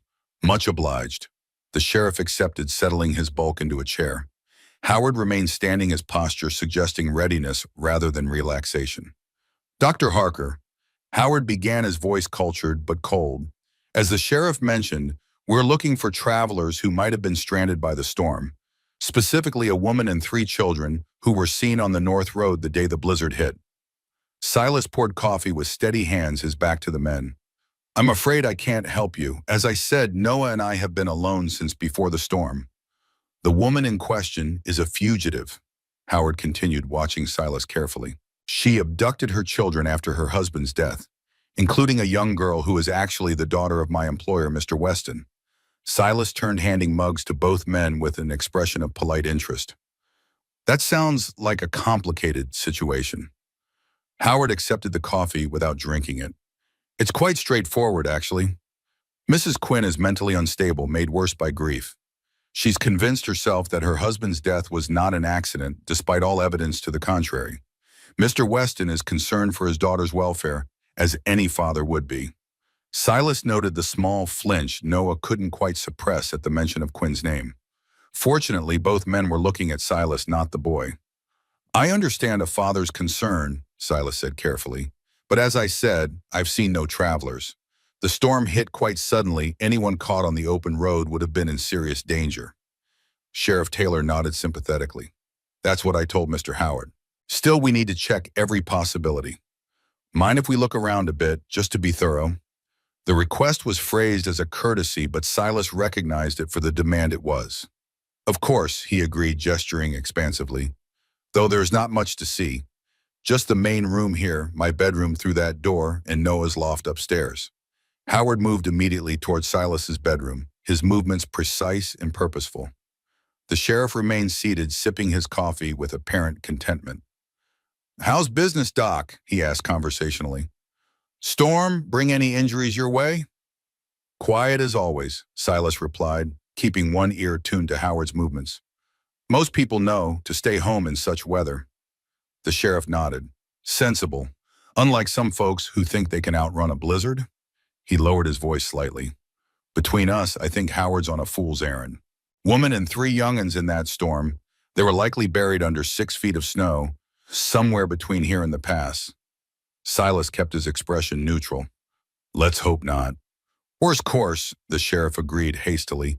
Just being realistic, terrible business all around. He glanced toward the bedroom. Howard there is convinced they survived somehow. Been pushing hard to find them since the road started clearing. Mr. Weston must be very concerned about his daughter. Silas observed, fishing for information. Seemed to develop a powerful interest in the child recently. The sheriff replied, his tone suggesting some skepticism. According to Howard, the girl's been living with her mother's cousin Quinn since birth. Now suddenly Weston wants to play father. He shrugged. Not my business to question. Law says a father has rights. Howard emerged from the bedroom, his expression unchanged. Nothing, he reported curtly, then moved toward the ladder to the loft. Up there, Silas nodded. Noah's sleeping area. Not much room for hiding anyone, I'm afraid. Howard ascended anyway, his movements economical and practiced. Noah watched him go, then looked to his father with wide eyes. Silas gave him a reassuring nod. Your boy's growing like a weed, the sheriff observed. Must be near school age now. He'll be 6 in spring, Silas confirmed. I've been teaching him at home, but eventually he'll need proper schooling. The sheriff nodded thoughtfully. Town's growing fast with the railroad coming. Talk of building a real school by next year. Might be worth considering moving closer in. Perhaps, Silas allowed, though the thought of abandoning the ranch's isolation for town life held little appeal. Howard descended from the loft, his expression tighter now, frustration evident in the set of his jaw. Nothing up there either, he reported. He scanned the main room again, gaze settling on the pantry door. What's through there? Just storage, Silas said, his heart rate increasing slightly. Pantry and root cellar. Howard moved toward the door without waiting for permission. Silas followed, maintaining his calm demeanor through force of will. The man opened the pantry door, revealing the narrow space with its shelves of preserved foods and supplies. Small, Howard commented, stepping inside to examine the walls and floor. His gaze passed over the concealed trapdoor, without pause, the scattered flour having done its work. Silas released a breath he hadn't realized he was holding. As I said, just storage. Howard emerged clearly dissatisfied, but finding nothing to justify continued search. Very well, Dr. Harker. If you do happen to encounter a woman with 3 children, the oldest a girl of about 10, then a boy of 7 and a younger girl around 3, I'd appreciate you sending word to town immediately. Of course, Silas agreed smoothly. Though I rarely have visitors out here, especially in winter. Howard produced a card from his coat pocket. My information should you need it. Mr. Weston is offering a substantial reward for information leading to his daughter's recovery. Silas accepted the card with a polite nod, noting the embossed lettering, Jonathan Howard, Special Agent, Weston Enterprises. I'll keep it in mind. The sheriff drained his coffee and rose. We should move on, Howard. Still got the Peterson place and Wilson's old claim to check before dark. Howard nodded reluctantly, giving the cabin one final, suspicious sweep before following the sheriff to the door. Thank you for your cooperation, Dr. Harker. He said, his tone suggesting the opposite of gratitude. We'll be in touch if we have further questions. Safe travels, Silas replied, standing in the doorway as the men returned to their sleigh. He remained there watching as they departed down the snow-packed road, only closing the door when they disappeared around the bend. Noah was at his side instantly. Did I do good, Papa? I didn't tell.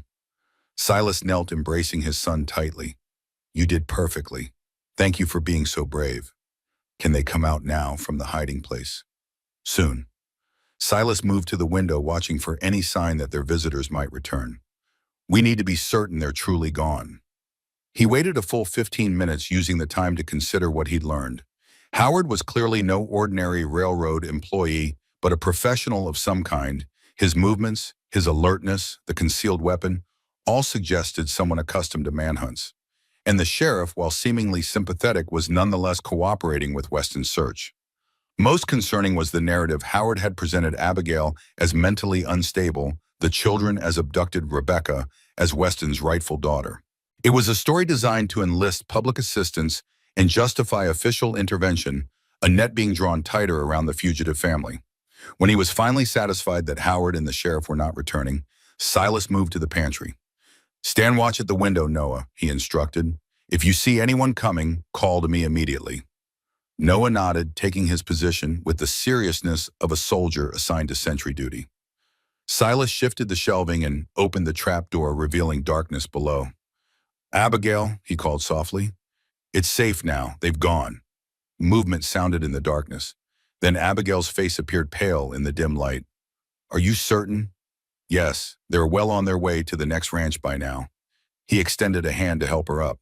The children? All fine, a bit cold, but they handled it well. She climbed out, then turned to assist Harriet, who helped William up, while Silas lifted Rebecca from below. The little girl clung to him, her arms tight around his neck. Did we win the hiding game? She whispered. You won, Silas assured her, touched by her trust. You were all very brave and very quiet. Harriet emerged last, brushing dust from her skirt with dignity. We heard voices, she said. Men looking for us. Yes, Silas confirmed, seeing no point in shielding her from the truth she'd already discerned. Sheriff Taylor and a man named Howard, who works for Weston. Abigail's face tightened. Howard, she repeated. Tall man, thin, with cold eyes like a snake. You know him. He led the men who came to our house after Thomas died. Her voice hardened. He's not just some employee. He's Weston's fixer, the man who makes problems disappear. The implications of this settled heavily. He's searching the outlying ranches, Silas informed her, and he has the sheriff's cooperation, at least officially. And then we need to leave. Abigail decided, her momentary relief giving way to renewed fear. Today, if possible, now that the roads are clearing, they'll intensify the search. And go where? Silas challenged gently. Howard mentioned checking other properties. The entire area will be under scrutiny. We've managed before, Abigail insisted, though her voice lacked conviction, by constantly moving, staying one step ahead. But Rebecca is still recovering, and winter travel remains dangerous. Silas glanced at the children who had moved to the fire to warm themselves after the cellar's chill. There's another option. What option could possibly exist now they know we're in the area? They suspect, but they have no proof, and they've already searched here and found nothing. Silas lowered his voice further. You could stay, not in the open but hidden, at least until Rebecca is fully recovered and we can develop a better plan than simply running. Abigail stared at him, disbelief evident. You can't be serious. After what just happened, they'll return search more thoroughly. Howard is methodical. Having searched here and found nothing, he'll focus elsewhere, at least for now. And I can create a more permanent hiding place. The lean-to behind the barn could be converted, made comfortable and secure. You're suggesting we live like moles, burrowing away whenever someone approaches. Abigail shook her head. It's too risky for us and for you and Noah. More risky than traveling in winter with a sick child and Weston's men searching every road, Silas countered. I'm not suggesting this is a permanent solution, but it buys us time to let Rebecca fully recover, time to consider approaching Judge Sullivan when he arrives. Abigail paced the small pantry, conflict evident in every line of her body. Why would you take such a risk for us? You barely know us. Silas considered the question seriously. Why indeed prudence dictated helping the Quinns move on as quickly as possible, washing his hands of their troubles before they became inextricably his own. Yet the thought of sending them back onto the dangerous roads, hunted and vulnerable, sat like a stone in his chest. Because it's the right thing to do, he said finally. Because your husband died trying to prevent more deaths, and that matters. Because Rebecca bears my wife's name, and Harriet has her spirit, and William reminds me of Noah before grief touched him. He paused. And because you deserve better than a life spent running from a man like Weston. Abigail's expression softened, vulnerability replacing calculation. And if they catch us here, what happens to you and Noah then? That's my risk to take, Silas said quietly. I'm offering shelter and time. Whether you accept is your choice. She studied him for a long moment, as if searching for hidden motives or weaknesses. Then almost imperceptibly, she nodded. 2 weeks, she said, until Rebecca is stronger and the roads are better, then we'll reassess. Relief flooded Silas, surprising in its intensity. 2 weeks, he agreed. I'll start work on the lean-to immediately. And I'll help, Abigail added. If we're to live like moles, at least we'll have a comfortable burrow. The unexpected touch of humor lightened the moment, drawing a smile from Silas. Indeed we will. They rejoined the children who had been watching the whispered conference with varying degrees of concern. Harriet predictably voiced what they all clearly wondered. Are we leaving? She asked, her arm protectively around Rebecca. Abigail knelt before her children. Not immediately, she explained. Dr. Harker has offered to let us stay a while longer until Becca is stronger, but we'll need to be very careful. If anyone comes, we'll need to hide again. Like the hiding game, Rebecca asked. Exactly like that, Abigail confirmed, and we'll need to help Dr. Harker make a special hiding place that's more comfortable than the cellar. William frowned thoughtfully. But the bad men will come back, won't they? They might, Silas acknowledged, not wishing to lie to the children. But they've already searched here and found nothing. People tend to look for new places rather than searching the same place twice. This logic seemed to satisfy William, who nodded seriously. We're good at hiding, he stated with quiet pride. The best, Silas agreed, his heart twisting at the circumstances that had made such a skill necessary for a 7-year-old. Noah, who had been listening from his post by the window, approached cautiously. Does this mean they're staying, Papa, for real? For a little while longer, Silas confirmed, noting the joy that bloomed on his son's face at this news. But it needs to remain our secret. You did very well today, but the secret keeping will need to continue. Can you manage that? Noah nodded vigorously. I promise, I won't tell anyone. The sincerity in his voice warmed Silas even as it concerned him. Noah had few opportunities for deception in their isolated life. Now Silas was asking him to maintain a significant secret, potentially even lie, if questioned directly. It was not a burden he'd wanted for his son, yet the alternative, sending the Quinns away, seemed the greater wrong. Then it's settled, he declared, forcing confidence into his voice. We'll begin work on the new hiding place today, and we'll develop signals and procedures for when visitors approach. As he outlined his plans, converting the lean-to, establishing lookout routines, creating rapid response protocols, Silas was struck by how easily he fell back into strategic thinking. It reminded him of war days planning field hospital logistics under threat of enemy advance. The comparison was not entirely comfortable, yet the skills remained useful. By evening, work on the lean-to had begun. Silas and Abigail converted the simple structure into a more substantial shelter, adding insulation, reinforcing walls, and creating a concealed entrance from the main barn. The children helped where they could, turning necessary precautions into a form of play. The secret fort. Noah called it a name that stuck despite its childish ring. That night, as they gathered for dinner in the cabin, no longer guests and hosts, but conspirators in a shared enterprise, Silas found himself observing the changed dynamics with a mixture of concern and satisfaction. They were committed now, their fates intertwined in ways that went beyond simple hospitality. Whatever came next, Weston's continued search. Judge Sullivan's arrival, the eventual decision to stay or go, they would face it together. Outside, the night was clear and cold stars pricking the black sky like distant lanterns. Inside, warmth and purpose united 5 souls against forces that would divide them. It wasn't safety, not truly, but it was something perhaps more valuable. Solidarity in the face of injustice, courage instead of flight. For now, it would have to be enough. The next week passed in a blur of activity and adjustment. The lean-to, now dubbed the fort by all, was completed, furnished with salvaged furniture connected to the barn's small heating stove, and stocked with emergency provisions. Silas established a warning system using Noah as lookout whenever he worked outside, with specific signals for approaching visitors. They practiced the hiding drill until it became automatic. Abigail and her children could move from cabin to fort in under 2 minutes, leaving no trace of their presence behind. Rebecca's health continued to improve, though she tired easily and required regular doses of Silas's herbal medicines. Life settled into a strange new pattern: communal meals, shared chores, evenings spent in conversation, or games after the children were asleep. During the day, Silas maintained his normal routines as much as possible, tending animals and making preparations for spring planting. Abigail kept the children occupied with lessons and quiet activities, careful to remain out of sight whenever Silas signaled potential observers.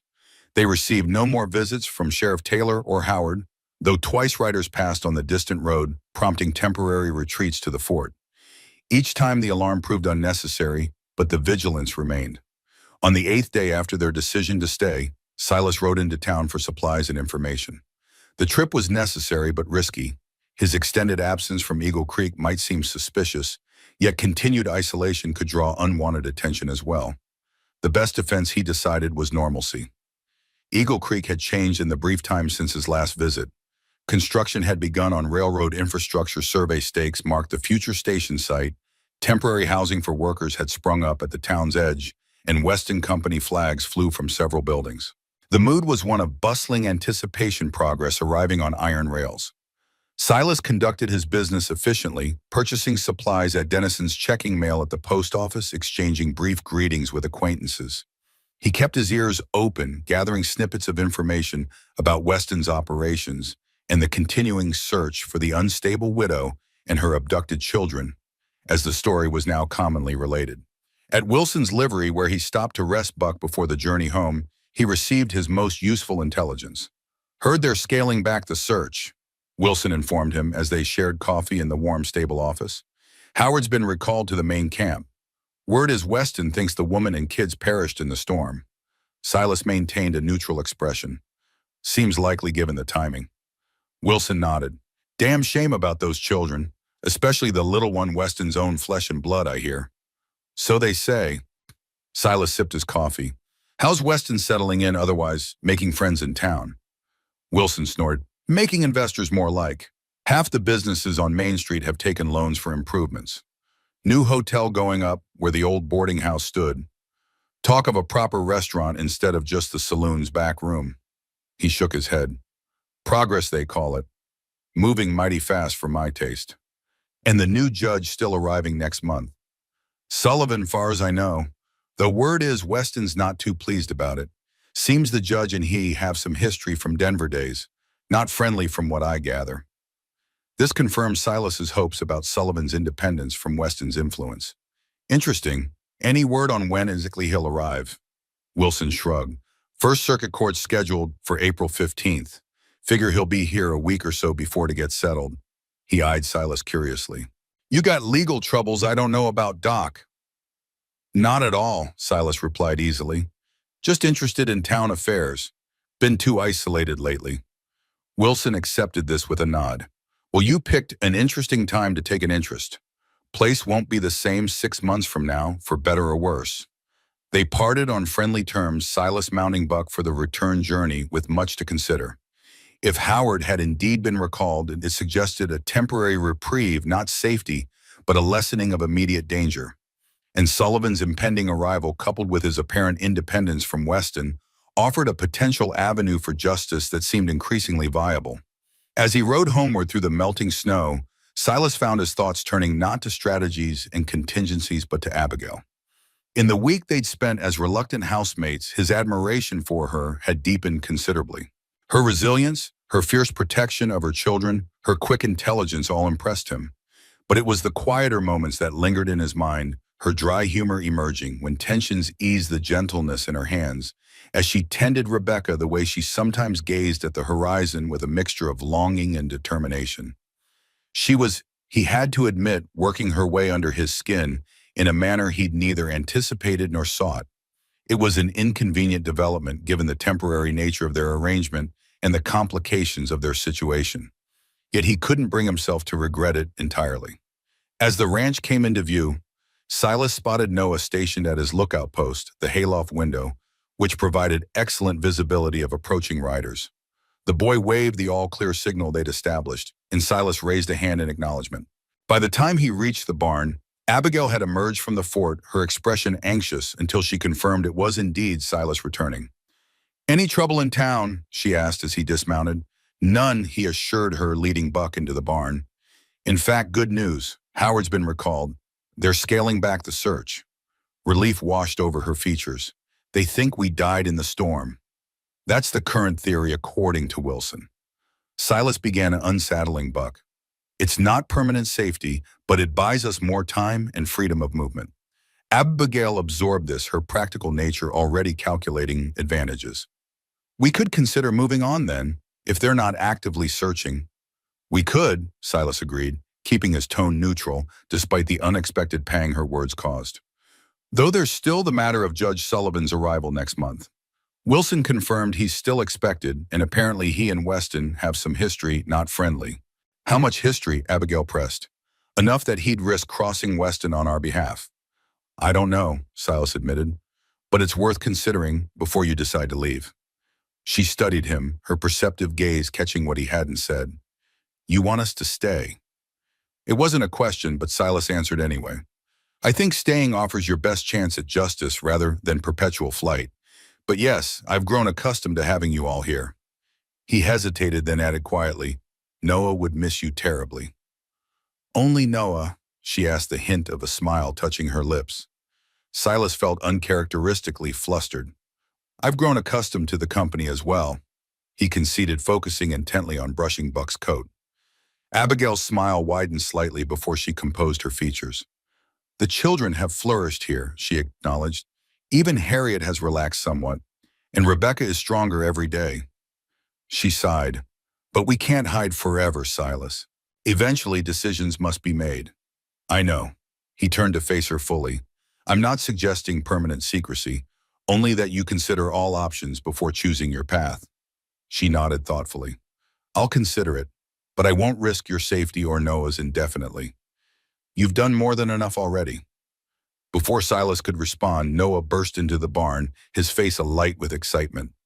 "Papa, you're back. Did you bring the candy you promised William and I finished all our chores? And Harriet helped Rebecca with her reading, and Mrs. Quinn made bread that smells amazing."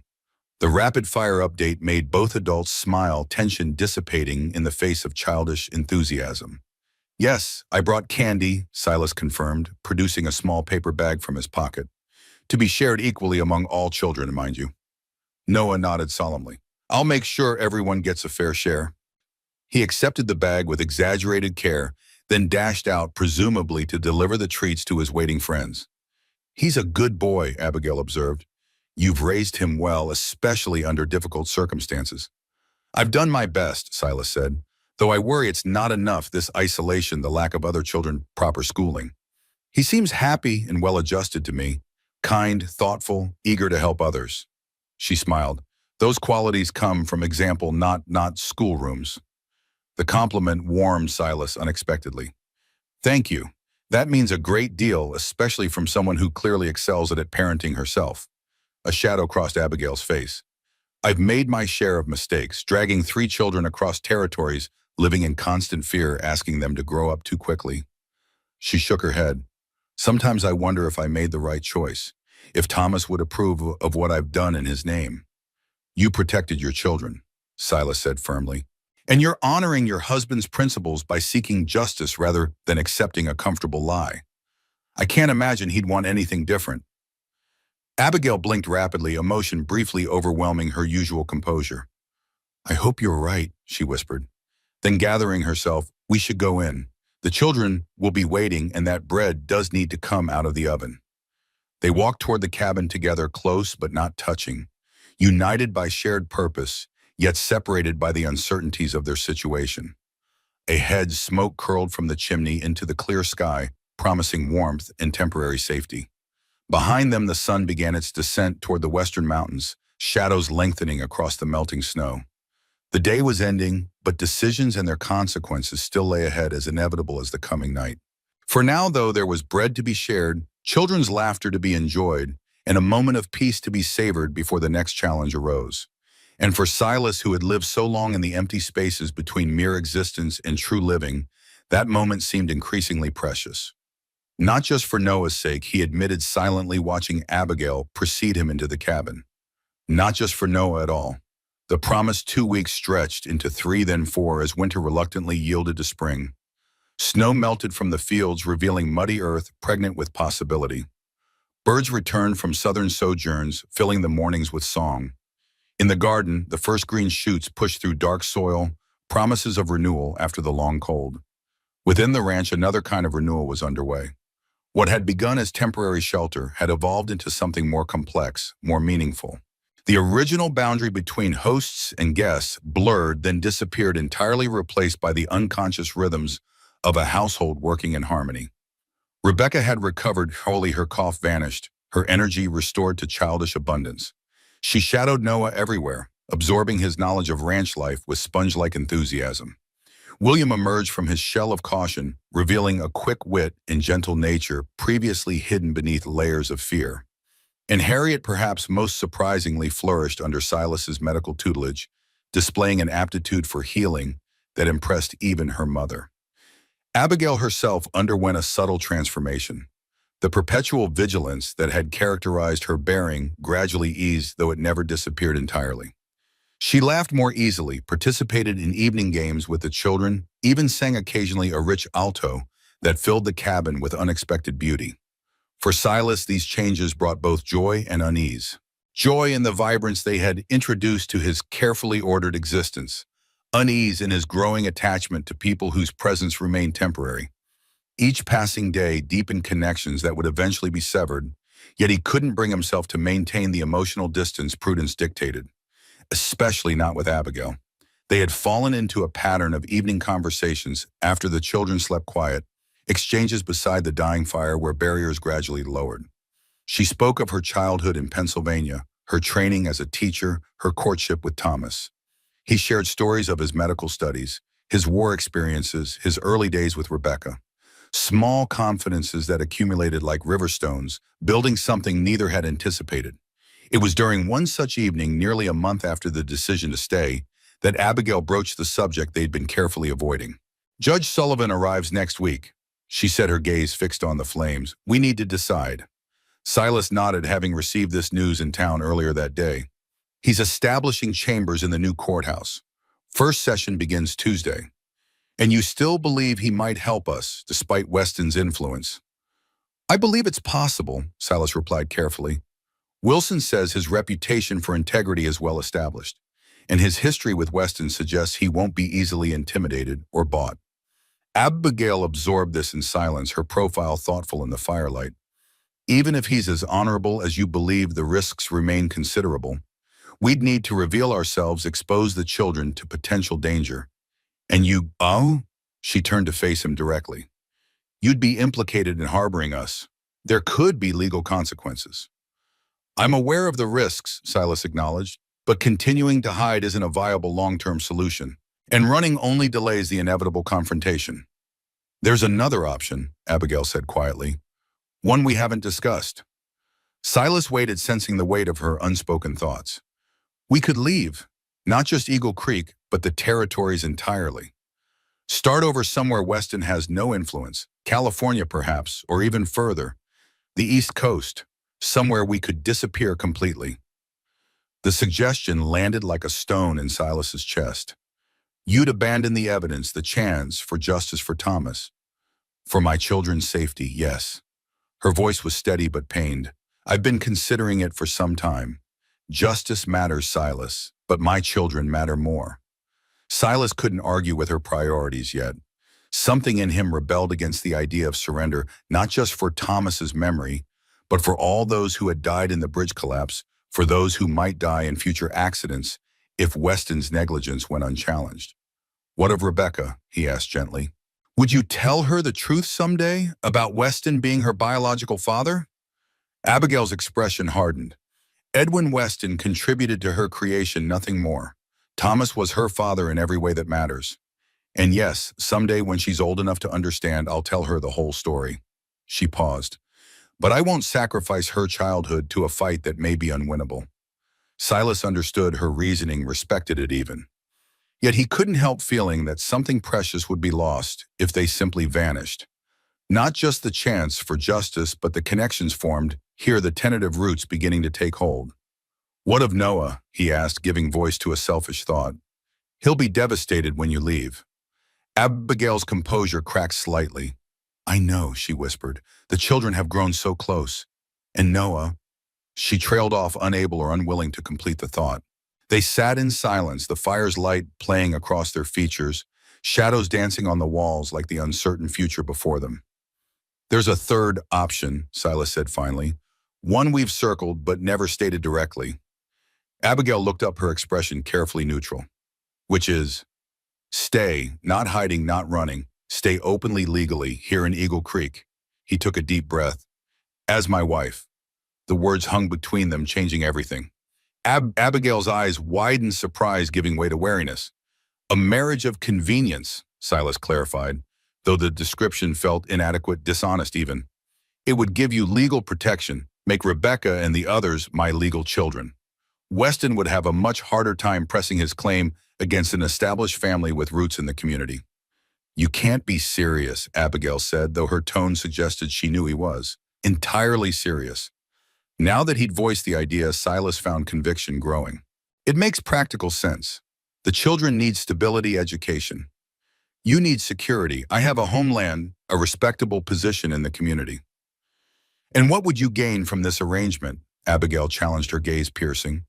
Silas hesitated, then opted for honesty. Companionship, help with the ranch and with raising Noah, the children's presence, and he met her eyes directly. Your presence. Color touched Abigail's cheeks. Silas, I'm not asking for love, he interrupted, though part of him wanted to. Only consideration of a practical solution. We work well together. The children are happy here. It could be beneficial for all concerned. Abigail rose, moving to the window where moonlight silvered her features. You make it sound so reasonable, so logical. Her voice held a trace of something Silas couldn't quite identify, amusement perhaps, or irony. Is it not? He asked. She turned to face him, moonlight behind her expression in shadow. In some ways, perhaps. But marriage isn't merely a practical arrangement, Silas. It's a life shared intimately and completely. She paused. Have you considered what that would mean? Truly considered it.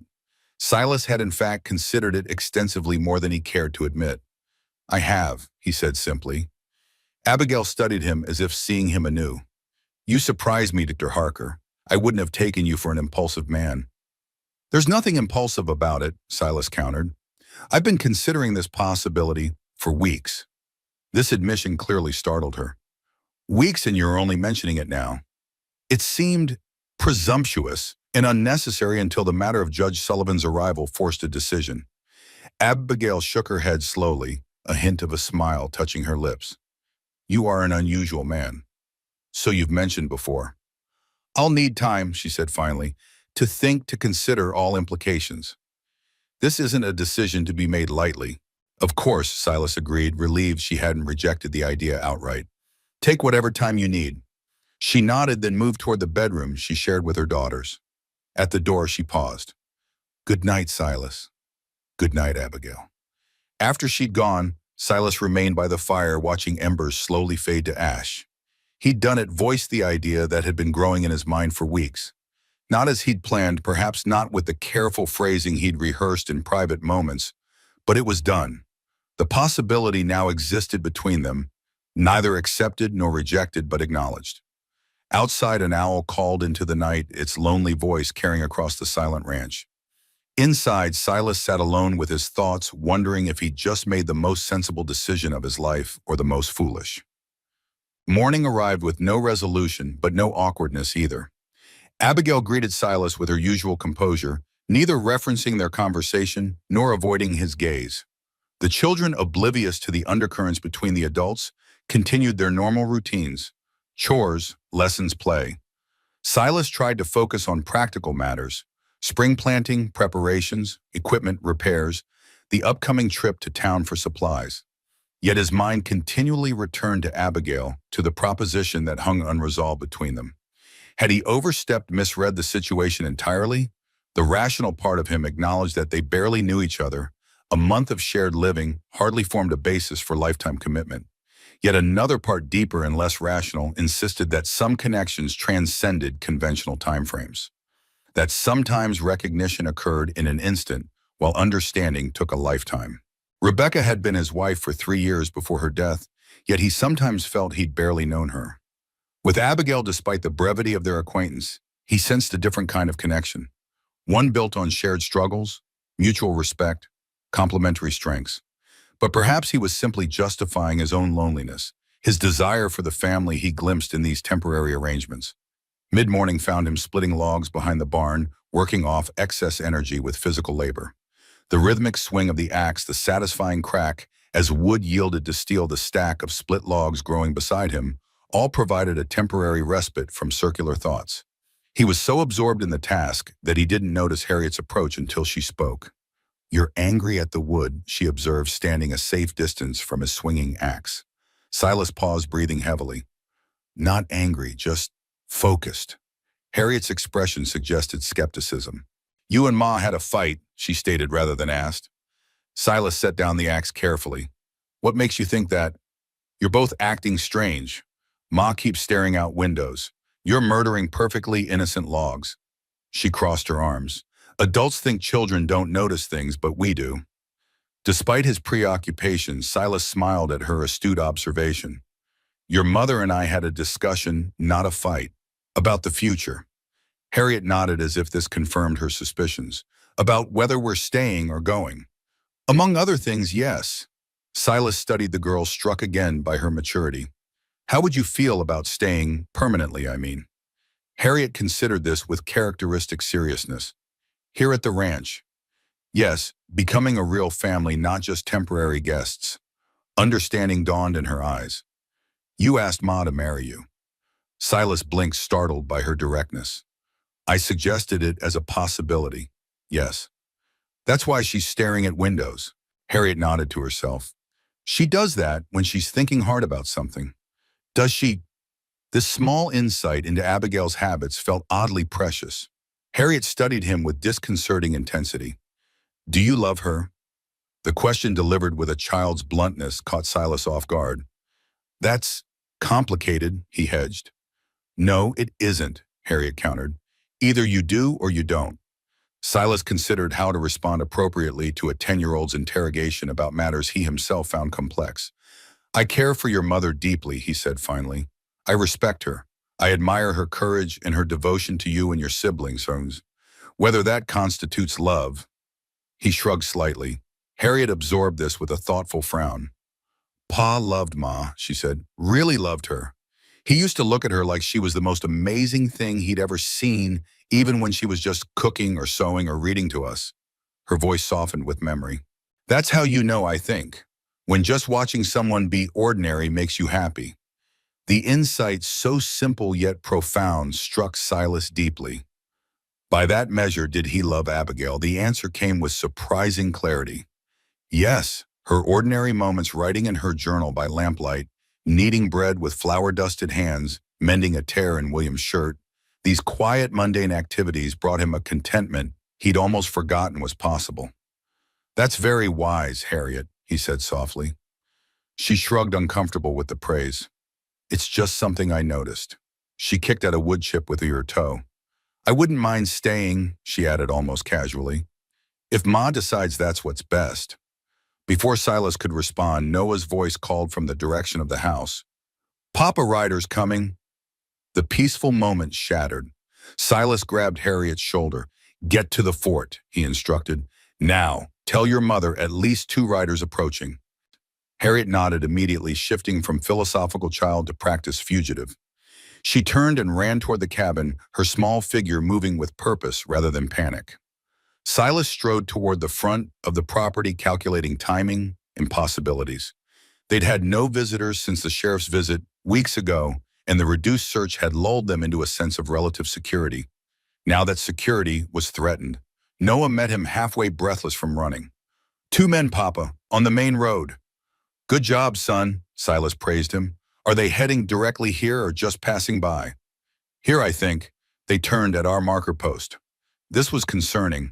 Casual travelers would have no reason to turn onto the private road leading to the ranch. Go help Mrs. Quinn and the others get to the fort, Silas instructed. I'll meet our visitors. Noah hesitated only briefly before nodding and racing back toward the cabin.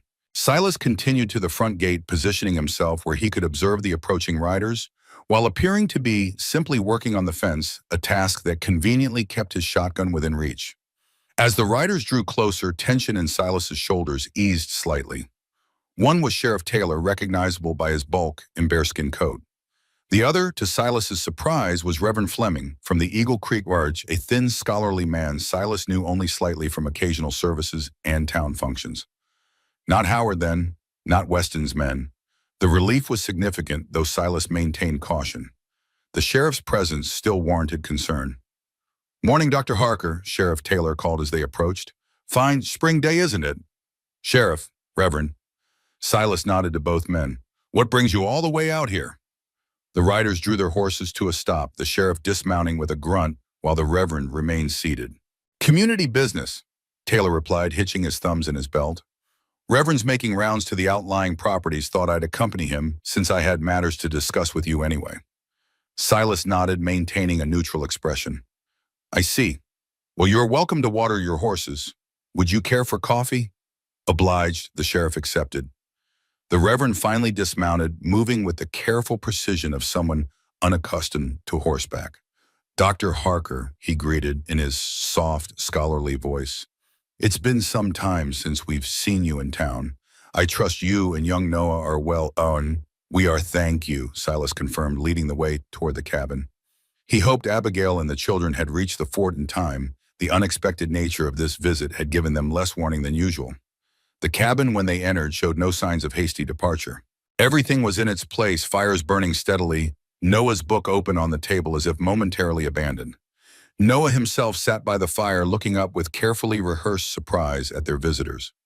"Sheriff Taylor, Reverend Fleming," he exclaimed, playing his part perfectly. "Did you bring candy like last time, Sheriff?" Taylor laughed, ruffling Noah's hair. "Not today, son, but perhaps next visit." Silas moved to the stove, setting coffee to boil while keeping the visitors in his peripheral vision. "What's this community business that brings you gentlemen so far from town?" Reverend Fleming settled himself at the table, folding long-fingered hands before him.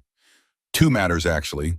First, to inform outlying families that we're establishing a proper school in Eagle Creek. Construction begins next month with classes to start in September." "That's excellent news," Silas said sincerely. Noah's education had been a persistent concern, limited as it was to what Silas could teach in evening hours. "We're hoping all children of appropriate age will attend." Fleming continued, his gaze resting briefly on Noah, "including those from more distant homesteads." "I'll certainly consider it," Silas replied, pouring coffee into mugs. "Noah's education is important to me." "As it should be," the Reverend agreed, "which brings me to the second matter." He glanced at the sheriff, who nodded encouragement. "We're also organizing a spring social, a gathering for all families in the area, something to bring the community together before the railroad construction brings changes." Silas noted the slight hesitation. Clearly not everyone in Eagle Creek embraced Weston's vision unreservedly. "A social sounds pleasant," he said, setting mugs before his guests. "When would this be?" "2 weeks from Saturday," Fleming replied, "at the church grounds. There will be food, music, games for the children." Sheriff Taylor leaned forward. "Speaking of children," he said, his tone casual but his gaze sharp, "there's been talk in town about you, Doc." Silas kept his expression neutral. "What kind of talk?" "Curious talk. Some folks saying they've heard children's voices throughout this way. More than one child." He sipped his coffee. "Wilson mentioned you asking about Judge Sullivan's arrival, about his history with Weston." The implied question hung in the air. Silas considered his options carefully. Denial would be simplest, but potentially problematic if evidence existed. Partial truth might be wiser. "I've taken an interest in town developments," he said evenly. "The railroad's arrival affects us all, even those on outlying properties." "And the children's voices," Taylor pressed. Before Silas could respond, Reverend Fleming raised a hand. "Sheriff, perhaps I might speak with Dr. Harker alone for a moment. A pastoral matter." Taylor frowned but nodded reluctantly. "I'll check on the horses," he said, rising. "Don't take too long with your pastoral matters." After the sheriff departed, Fleming turned to Noah. "Young man, would you mind giving your father and me a few minutes of privacy?" Noah glanced at Silas, who nodded permission. The boy slipped outside, leaving the two men alone. Fleming leaned forward, his voice lowered. "Dr. Harker, I believe you may be harboring Abigail Quinn and her children." Silas tensed, hand instinctively moving toward the rifle propped near the door. Fleming noticed the movement and shook his head slightly. "I'm not here to expose you," he said quietly. "Quite the opposite." "I don't understand," Silas replied cautiously. Fleming sighed, removing his spectacles to polish them with a handkerchief. "I knew Thomas Quinn," he explained. "Not well, but we corresponded. He sent me copies of his evidence against Weston, asking for moral guidance about his course of action." He replaced his spectacles. "I advised him to follow his conscience, to seek justice for those who died. 3 weeks later, he was dead." Silas said nothing, waiting for the Reverend to continue. "After his death, I tried to help Abigail. I arranged a safe house in Denver, but Weston's men found them before they arrived." Fleming's expression darkened. "I've carried that failure heavily. When rumors began circulating about children's voices at your ranch, I wondered. Hoped, really. Even if what you suspect were true, Silas said carefully, sharing such information with the sheriff seems counterproductive. Taylor isn't here at my invitation, Fleming clarified. He insisted on accompanying me after hearing the same rumors. He's not a bad man, but he's practical. Weston represents progress prosperity for Eagle Creek. Taylor won't oppose him directly without compelling reason, such as evidence of criminal negligence resulting in 18 deaths, Silas suggested. Fleming's eyes widened slightly. Then you do have them, and the evidence. Silas neither confirmed nor denied, instead asking, "Why are you telling me this?" "Because Judge Sullivan arrives tomorrow, not next week as commonly believed," Fleming replied, "and because I believe he may represent Abigail's best chance for justice. Sullivan and Weston have history, bad blood from Denver days. Sullivan was investigating Weston for similar safety violations when political pressure forced him to discontinue the case. This was valuable information, more specific than Wilson's vague hints about tension between the men." "What are you suggesting exactly?" "That if Abigail Quinn wishes to present her evidence, the time is now before Weston consolidates his position further." Fleming leaned closer. "I can arrange a private meeting with Sullivan tomorrow evening at my home. No one else need know." Silas considered the offer, weighing risks against potential benefits. And the sheriff, he clearly suspects something. "Leave Taylor to me," Fleming said with unexpected firmness. "I've known him since he was a boy stealing apples from my garden. He respects my position, if not always my opinions." The offer seemed genuine, yet caution remained necessary. "Why would you take such a risk, Reverend, for people you barely know?" Fleming's expression grew somber. "Because 18 men died when that bridge collapsed. Because Thomas Quinn was killed for trying to expose the truth. Because my faith demands justice for the oppressed, not comfortable silence in the face of evil." He paused. "And because I failed them once, I won't do so again if given another chance." Silas found himself believing the man. Fleming had no obvious motive to deceive, and his knowledge of Thomas's correspondence suggested genuine connection to the situation. "I'll need to discuss this with the interested parties," Silas said finally. "If what you suggest were possible, how would such a meeting be arranged?" "Come to evening services tomorrow," Fleming instructed. "Bring anyone who needs to speak with the judge. After the congregation departs, we'll proceed to my home, where Sullivan will be dining privately. And if we're observed, Weston surely has men watching for the Quinns. Sunday evening services are well attended, many families with children, in modest dress with heads appropriately covered, who would distinguish one family from another." Fleming smiled slightly. "The Lord works in mysterious ways, Dr. Harker. Sometimes hiding in plain sight is more effective than concealment." Before Silas could respond, the cabin door opened, and Sheriff Taylor returned, stamping his boots on the threshold. "Pastoral matters concluded?" he asked with mild sarcasm. "Indeed," Fleming replied serenely. "Dr. Harker has been most receptive to spiritual guidance." Taylor snorted softly. "Well, while you two were discussing heavenly matters, I had a look around the property. Nice setup you've got, Doc, especially that lean-to behind the barn. Fixed it up real nice." Silas kept his expression neutral, though his pulse quickened. "Spring repairs, always something needing attention on a ranch." Sure. Taylor finished his coffee in one gulp. "We should head back, Reverend. Got other stops to make." Fleming rose, extending a hand to Silas. "I hope we'll see you at services tomorrow, Dr. Harker. The Lord's house welcomes all who seek truth and justice." The emphasis on the last words was subtle but unmistakable. Silas shook the offered hand. "I believe we may attend, Reverend. Thank you for the invitation." After the visitors departed, Silas waited until they were well down the road before signaling the all clear. Noah emerged from his watching post behind the woodpile, and minutes later, Abigail appeared from the direction of the Fort children in tow. "What did they want?" she asked without preamble, eyes scanning the horizon for lingering threats. "Many things," Silas replied. "Some expected, some quite surprising." He glanced at the children. "We should discuss it privately." Abigail nodded understanding. "Children, go help Noah feed the chickens. We'll call you when it's time for lunch." After they'd gone, Silas recounted the conversation with Fleming, including the revelation about Judge Sullivan's early arrival and the offer of a private meeting. Abigail listened without interruption, her expression shifting from concern to calculation to cautious hope. "Do you trust him?" she asked when he'd finished. "This Reverend, I believe his intentions are genuine," Silas replied carefully. Whether that translates to effective help remains to be seen. And the sheriff, he clearly suspects something. Yes, but he didn't press the matter. Perhaps Fleming has more influence than I realized. Silas leaned against the porch railing. This changes things, Abigail. Sullivan's early arrival, Fleming's offer of assistance, it's an opportunity we hadn't anticipated. Or a trap we hadn't foreseen, she countered, though without conviction. Fleming could be working for Weston using Sullivan as bait. Possible, but unlikely. Fleming's reputation in town is impeccable, and his knowledge of Thomas's correspondence seems genuine. Silas met her gaze directly. I think we should take the chance.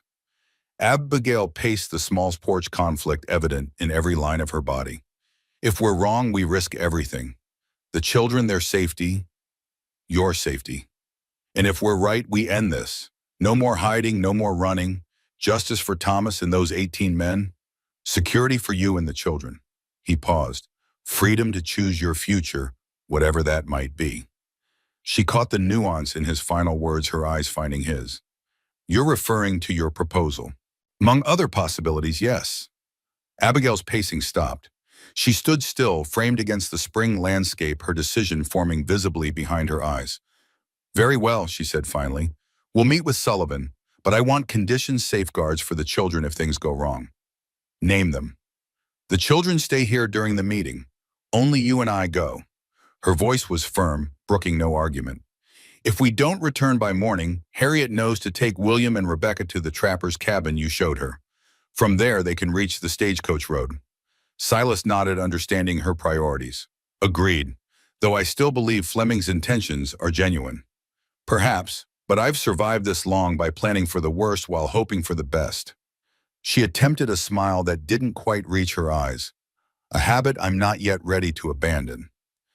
Fair enough. Silas hesitated, then asked the question weighing on his mind. And my other proposal, have you given it any thought? Abigail's expression softened. I've thought of little else since you mentioned it, she admitted. But I can't give you an answer yet, Silas. Not until this matter with Weston is resolved one way or another. It wasn't the answer he'd hoped for, but it wasn't refusal either. I understand, he said. The offer remains open regardless of what happens with Sullivan. She nodded, then turned toward the sound of children's laughter from the direction of the chicken coop. We should prepare them, she said, for church tomorrow and for the possibility that things may change afterward. Yes, Silas agreed, following her gaze to where Noah and William were engaged in some game involving feathers and elaborate rules. Though perhaps we can allow them one more day of simple childhood before adult concerns intrude. Abigail's smile turned genuine. You're a good man, Silas Harker, she said softly. Whatever happens tomorrow, I want you to know that.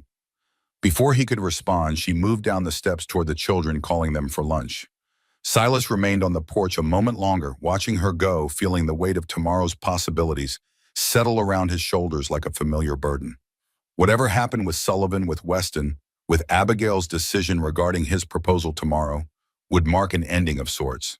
The strange, spended time they'd shared these past weeks would conclude, giving way to new realities, new challenges. The thought brought both anticipation and regret. Change was coming as inevitable as the spring that transformed the land around them. All that remained was to face it with the courage Abigail had demonstrated since the moment he found her in his stable, the courage to fight for what mattered, whatever the cost. Sunday dawned clear and mild, a perfect spring day that belied the tension humming through the ranch. Preparations began, early baths for the children, mending of best clothes, careful rehearsal of the plan. They would travel to town as a family, attend services like any God-fearing household, then meet privately with Judge Sullivan at Fleming's home. Simple in outline, complex in execution, especially with three children who understood only portions of the situation. Rebecca was told that they were going to church to meet an important man who might help Mama. William grasped more that the meeting concerned Pa's papers and the bad men who had pursued them.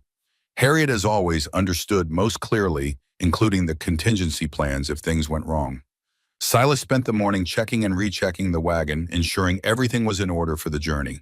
Noah helped, asking questions that revealed his own partial understanding of events. Are Mrs. Quinn and the others going to live with us forever now, Papa? he asked as they greased the axles.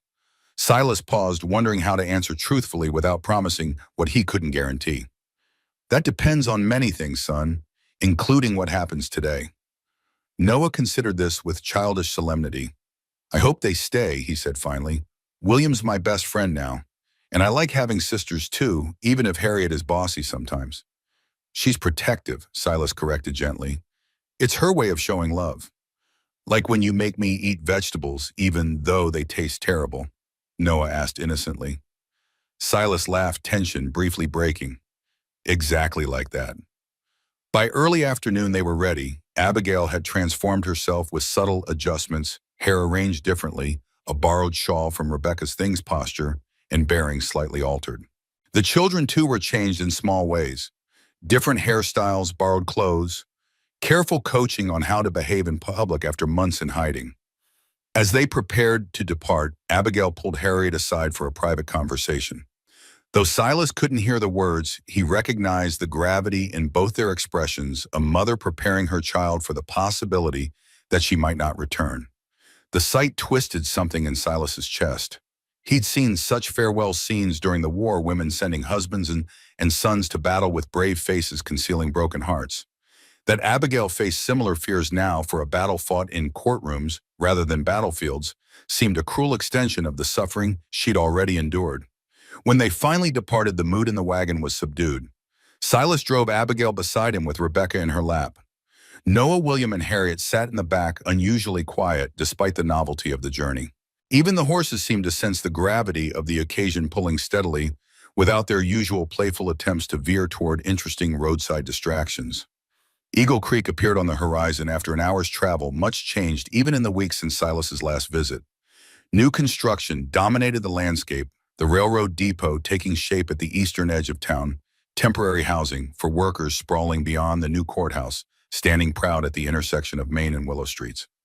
Weston's influence was visible everywhere, company flags flying from buildings, workers in company uniforms moving purposefully through streets, new businesses catering to the railroad's needs. Progress undeniably, yet with an underlying current of transformation that left the town's original character diminished. They arrived as church bells began ringing, joining the stream of families, making their way toward the small white building at the edge of town. Silas helped Abigail and the children from the wagon, hyper-aware of curious glances from townspeople who recognized him, but not his companions. Head high, eyes forward, he murmured to Abigail. We belong here as much as anyone. She nodded, gathering her children close as they approached the church steps. Reverend Fleming stood at the entrance greeting parishioners with handshakes and warm words. His eyes widened slightly at the sight of them, though he recovered quickly. Dr. Harker, he greeted, extending his hand. What a pleasure to see you at services. And you've brought your household, I see. Reverend, Silas replied, accepting the handshake. May I present Mrs. Harker and our children? The introduction, while false, was necessary for appearances. Abigail played her role perfectly, offering a demure nod.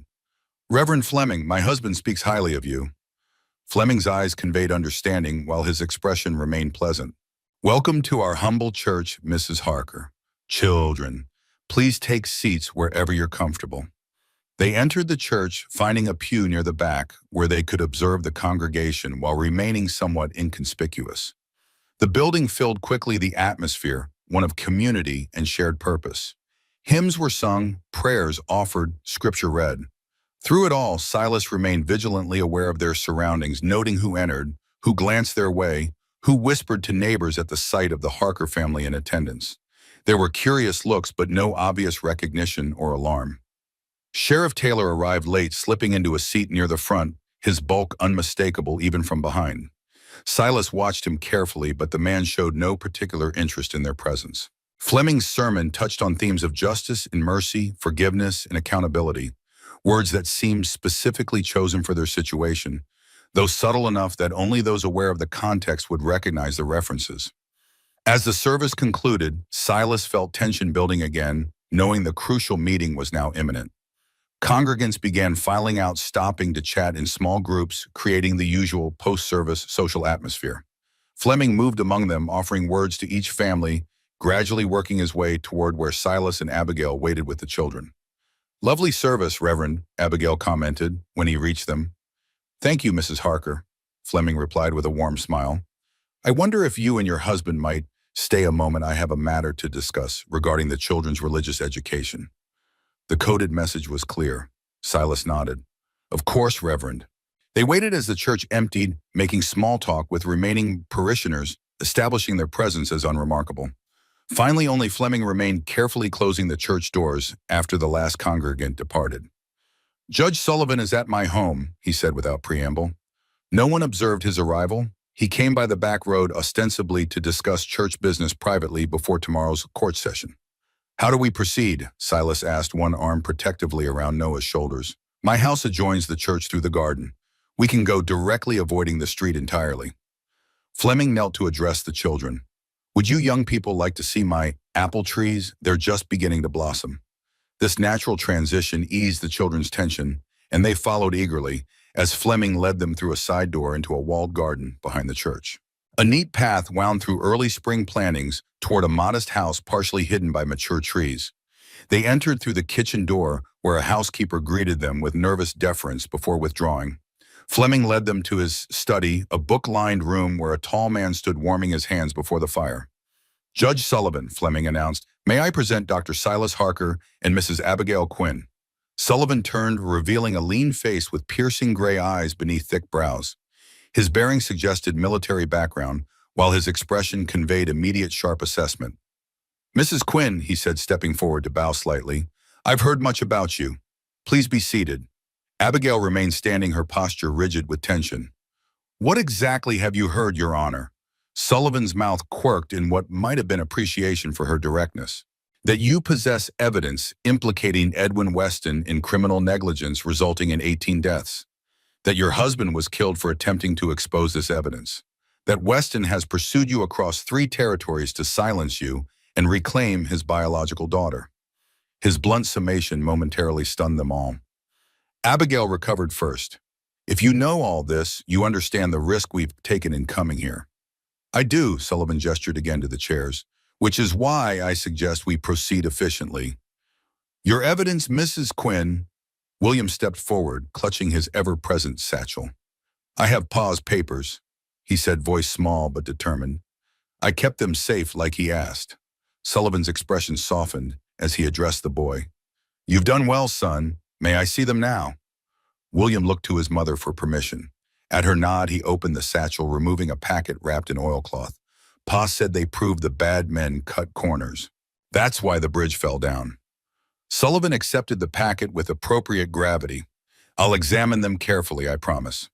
He moved to Fleming's desk, unwrapping the documents and beginning to review them with methodical precision. Minutes passed in tense silence, broken only by the occasional turning of pages and Sullivan's soft exhalations as he encountered particularly significant evidence. Finally, he looked up, his expression grim but determined. This is more damning than I expected, he said.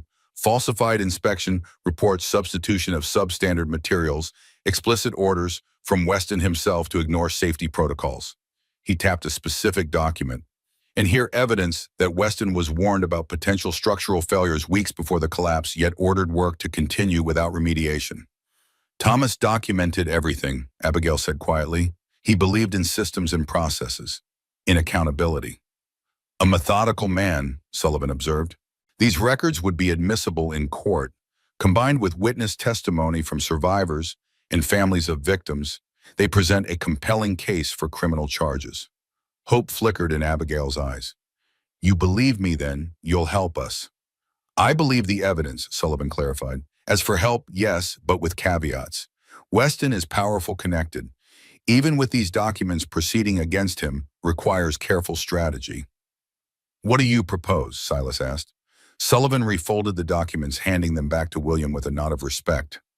First, protection for Mrs. Quinn and her children. I have associates in Denver, federal marshals beyond Weston's influence. They can provide safe housing while the case is prepared. More running, Abigail said, disappointment evident. More hiding. Temporary measures, Sullivan assured her.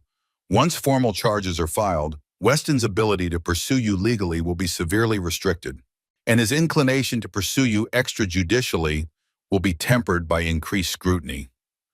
How long would this process take? Silas asked, thinking of Abigail's reluctance to leave, of his own selfish desire for her to stay. 3 months, perhaps 4, to build an unassailable case. Then trial, which could extend significantly depending on Weston's resources and tactics. Sullivan's gaze shifted between them, noting something in their expressions. You had hoped for a more immediate resolution. We had hoped for an end to running, Abigail admitted, for a chance to build a life without constant fear. Sullivan nodded, understanding. I sympathize, Mrs. Quinn. Truly. But rushing this process would be disastrous. Weston would use every legal maneuver to delay, discredit, dismiss. Our approach must be methodical, overwhelming in its evidence and procedure. And in the meantime, Silas pressed, Abigail and the children remain in hiding, continue to live as fugitives. Not fugitives, Sullivan corrected, protected witnesses.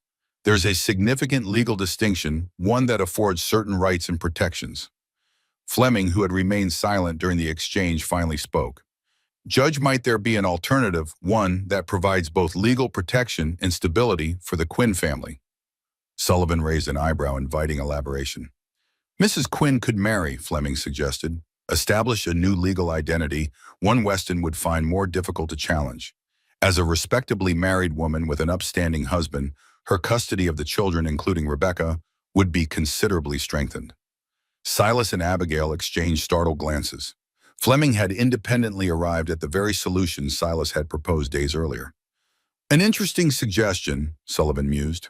Marriage would complicate Weston's claim to Rebecca, particularly if her stepfather legally adopted her, and a new name would make tracking the family more difficult. He studied Abigail thoughtfully. Do you have such a potential husband in mind, Mrs. Quinn? Before Abigail could respond, the study door burst open. Sheriff Taylor stood in the doorway, expression grim, revolver drawn. That's quite enough plotting for one evening, he said, gesturing with his weapon. All of you hands where I can see them. Fleming stepped forward, indignation overriding caution. Sheriff Taylor, what is the meaning of this intrusion? Step aside, Reverend, Taylor ordered. This doesn't concern you.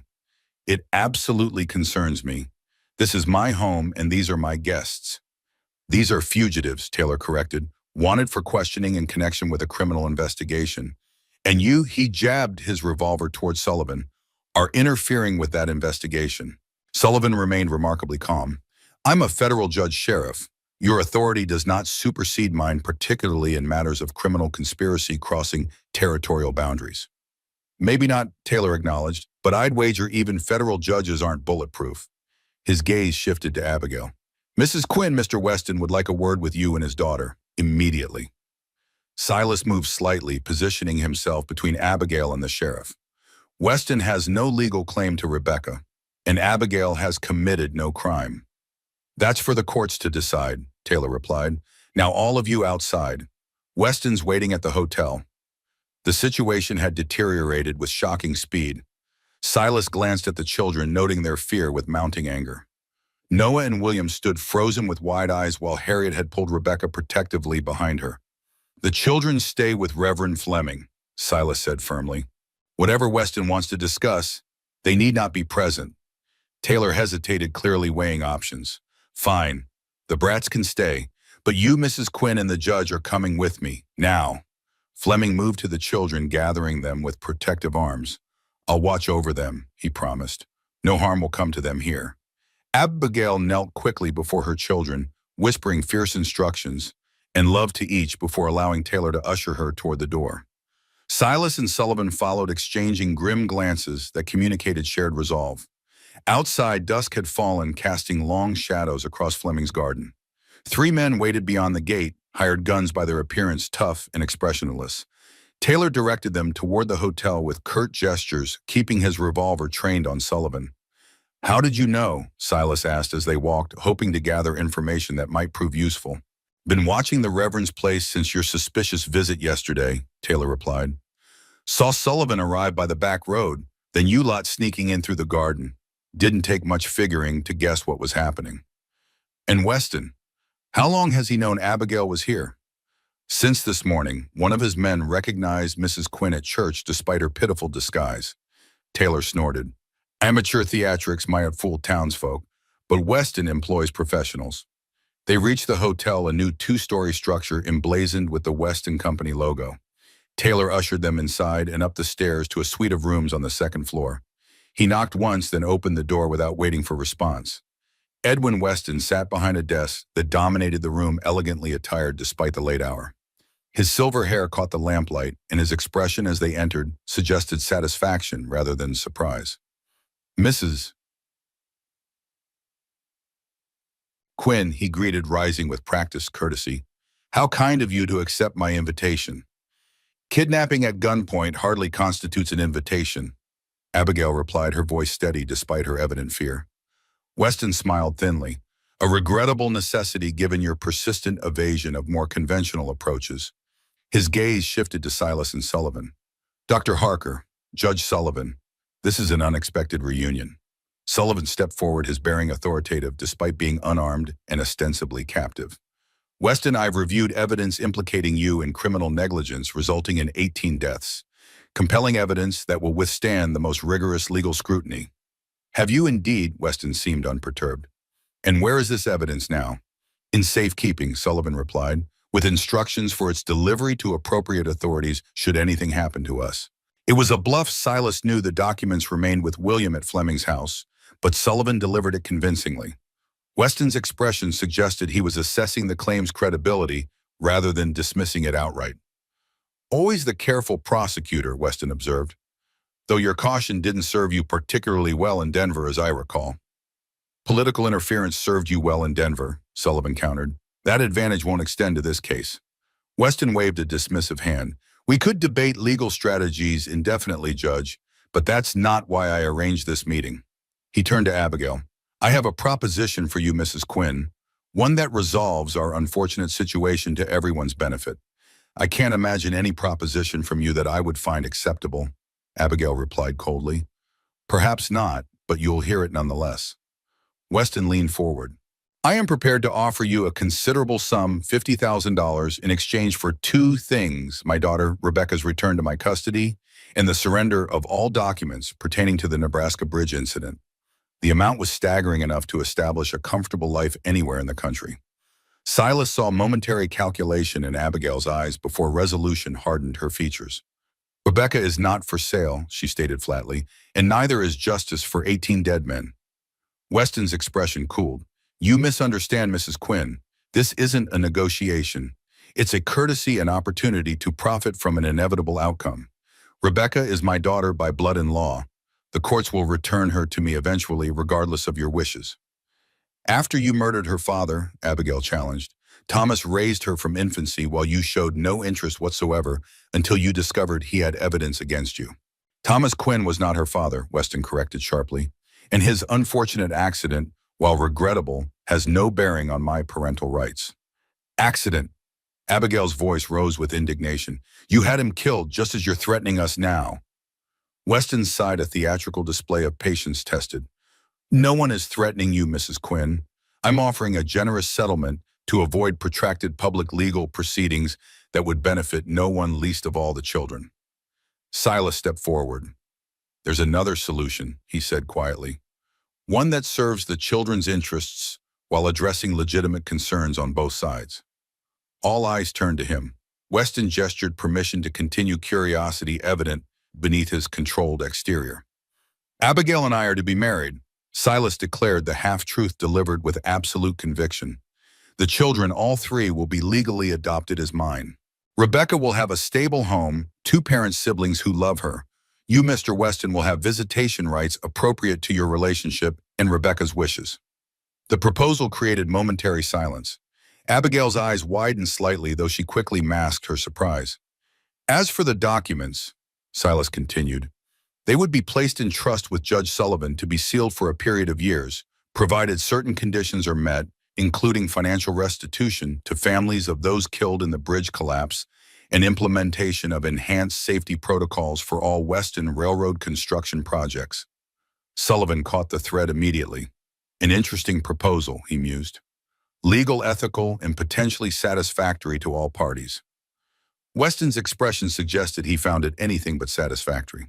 "You expect me to surrender my daughter to a country doctor I barely know, to allow damaging allegations to hang over my company's reputation indefinitely. I expect you to consider what's truly best for Rebecca, Silas countered. A stable home with the only mother she's ever known, or upheaval and custody battles that will only cause her pain. He met Weston's gaze directly. As for your company's reputation, that's entirely within your control. Meet the conditions and the documents remain sealed. Fail and they become public record. Weston studied him with new calculation. You're more resourceful than I anticipated, Dr. Harker. I begin to understand why Mrs. Quinn has attached herself to you. The implications stung, but Silas kept his expression neutral. Our personal arrangements are not relevant to this discussion. On the contrary, Weston replied, they're central to it. You propose to marry a woman you've known for what, a month, two, taking on 3 children, not your own, engaging in a complex legal arrangement with significant financial implications. One wonders what motivates such extraordinary generosity. Before Silas could respond, Abigail spoke. Love motivates him, she said simply. Something I suspect you have never experienced, Mr. Weston, or you wouldn't ask such a question. Her words, unexpected and unplanned, landed with surprising impact. Weston's expression flickered a brief crack in his composed facade, revealing something almost vulnerable beneath. You know nothing of my capacity for love, Mrs. Quinn, he said softly. Nothing at all. The moment stretched tension, shifting subtly. Then Weston straightened, composure restored. Very well. I'll consider your proposal with modifications. He turned to Sullivan. Draft the terms. I'll have my attorneys review them tomorrow. Sullivan nodded, professional mask firmly in place despite the unusual circumstances. I'll need assurances of good faith, Weston. Beginning with our immediate release and the cessation of all pursuit of Mrs. Quinn and her children. Granted, provided Mrs. Quinn agrees not to leave Eagle Creek until arrangements are finalized. Weston looked to Abigail. Do I have your word on this matter? Abigail hesitated, then nodded once. You do. Excellent. Weston rose, signaling the meeting's conclusion. Sheriff Taylor will escort you back to Reverend Fleming's house. I suggest you retrieve the children and return to Dr. Harker's ranch until formal agreements are prepared. His gaze lingered on Abigail. And Mrs. Quinn, do consider my financial offer independently of these other arrangements. $50,000 would provide substantial security for your children's future. My children's security isn't measured in dollars, Mr. Weston, Abigail replied with quiet dignity, but in love, stability, and truth. Values I doubt appear in your ledgers. Weston's smile tightened. We'll speak again soon, Mrs. Quinn. Good evening to you all. Outside the hotel, Taylor returned their weapons with grudging respect. Didn't expect Weston to compromise, he commented as they walked back toward Fleming's house. Must be getting soft in his old age. Or calculating his options more carefully than usual, Sullivan countered. Weston doesn't compromise without reason. Silas said nothing, preoccupied with what had transpired, the unexpected turn of events, the hasty declaration of engagement, Abigail's surprising response.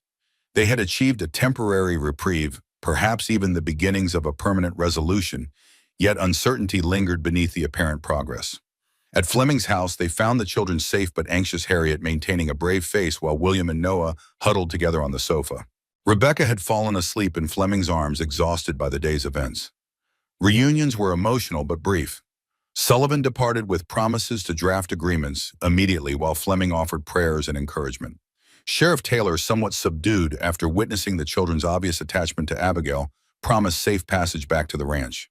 The journey home occurred in darkness, stars wheeling overhead in the vast Wyoming sky. The children slept in the wagon bed, nestled together under blankets Fleming had provided. Silas drove Abigail beside him, silence stretching between them until she finally broke it. Did you mean it? She asked softly. About marriage, about adopting the children formally. Yes, Silas replied without hesitation. Every word. She was quiet a moment longer. It wasn't how I imagined accepting a proposal, she said finally, a hint of wry humor in her voice. With a gun at my back and a railroad baron as witness. Silas glanced at her, hope rising cautiously. Does that mean you're accepting? Abigail's hand found his in the darkness. It means I'm considering it with increasing favor, she replied. Though we should perhaps discuss the details when we're not fleeing armed confrontations. The understatement drew a quiet laugh from Silas. A sensible approach, he agreed. Though I should warn you, my proposal remains the same whether we're facing armed confrontations or peaceful evenings. I'm remarkably consistent in that regard. So I've noticed. Her fingers tightened around his briefly before withdrawing. One quality among many that I've come to admire. The simple acknowledgement warmed Silas more than any elaborate declaration could have. They continued in companionable silence, the wagon's steady rhythm carrying them homeward through the spring night. Behind them, Eagle Creek receded into darkness, Weston's influence temporarily held at bay. Ahead, the ranch waited not just shelter now, but possibility. A place where endings and beginnings might intertwine, where storms weathered together could forge bonds stronger than those imposed by birth or law. The road stretched before them, silver in the moonlight. Above, stars testified to constance in an ever-changing world. Love, courage, the enduring human capacity for renewal after devastation. Somewhere in that vastness, Silas thought Rebecca and Thomas Quinn might be watching, approving of this unexpected path toward healing. Beside him, Abigail gazed at the same stars, perhaps thinking similar thoughts. The children slept peacefully behind them, secure in the knowledge that they were going home. Not just to a place, but to people who would fight for them, protect them, love them, the true meaning of home that transcended buildings and boundaries. We're almost there, Silas said softly as the ranch appeared on the horizon, moonlight silvering the roof of the cabin. Yes, Abigail agreed, her voice equally soft but filled with newfound certainty. I believe we are.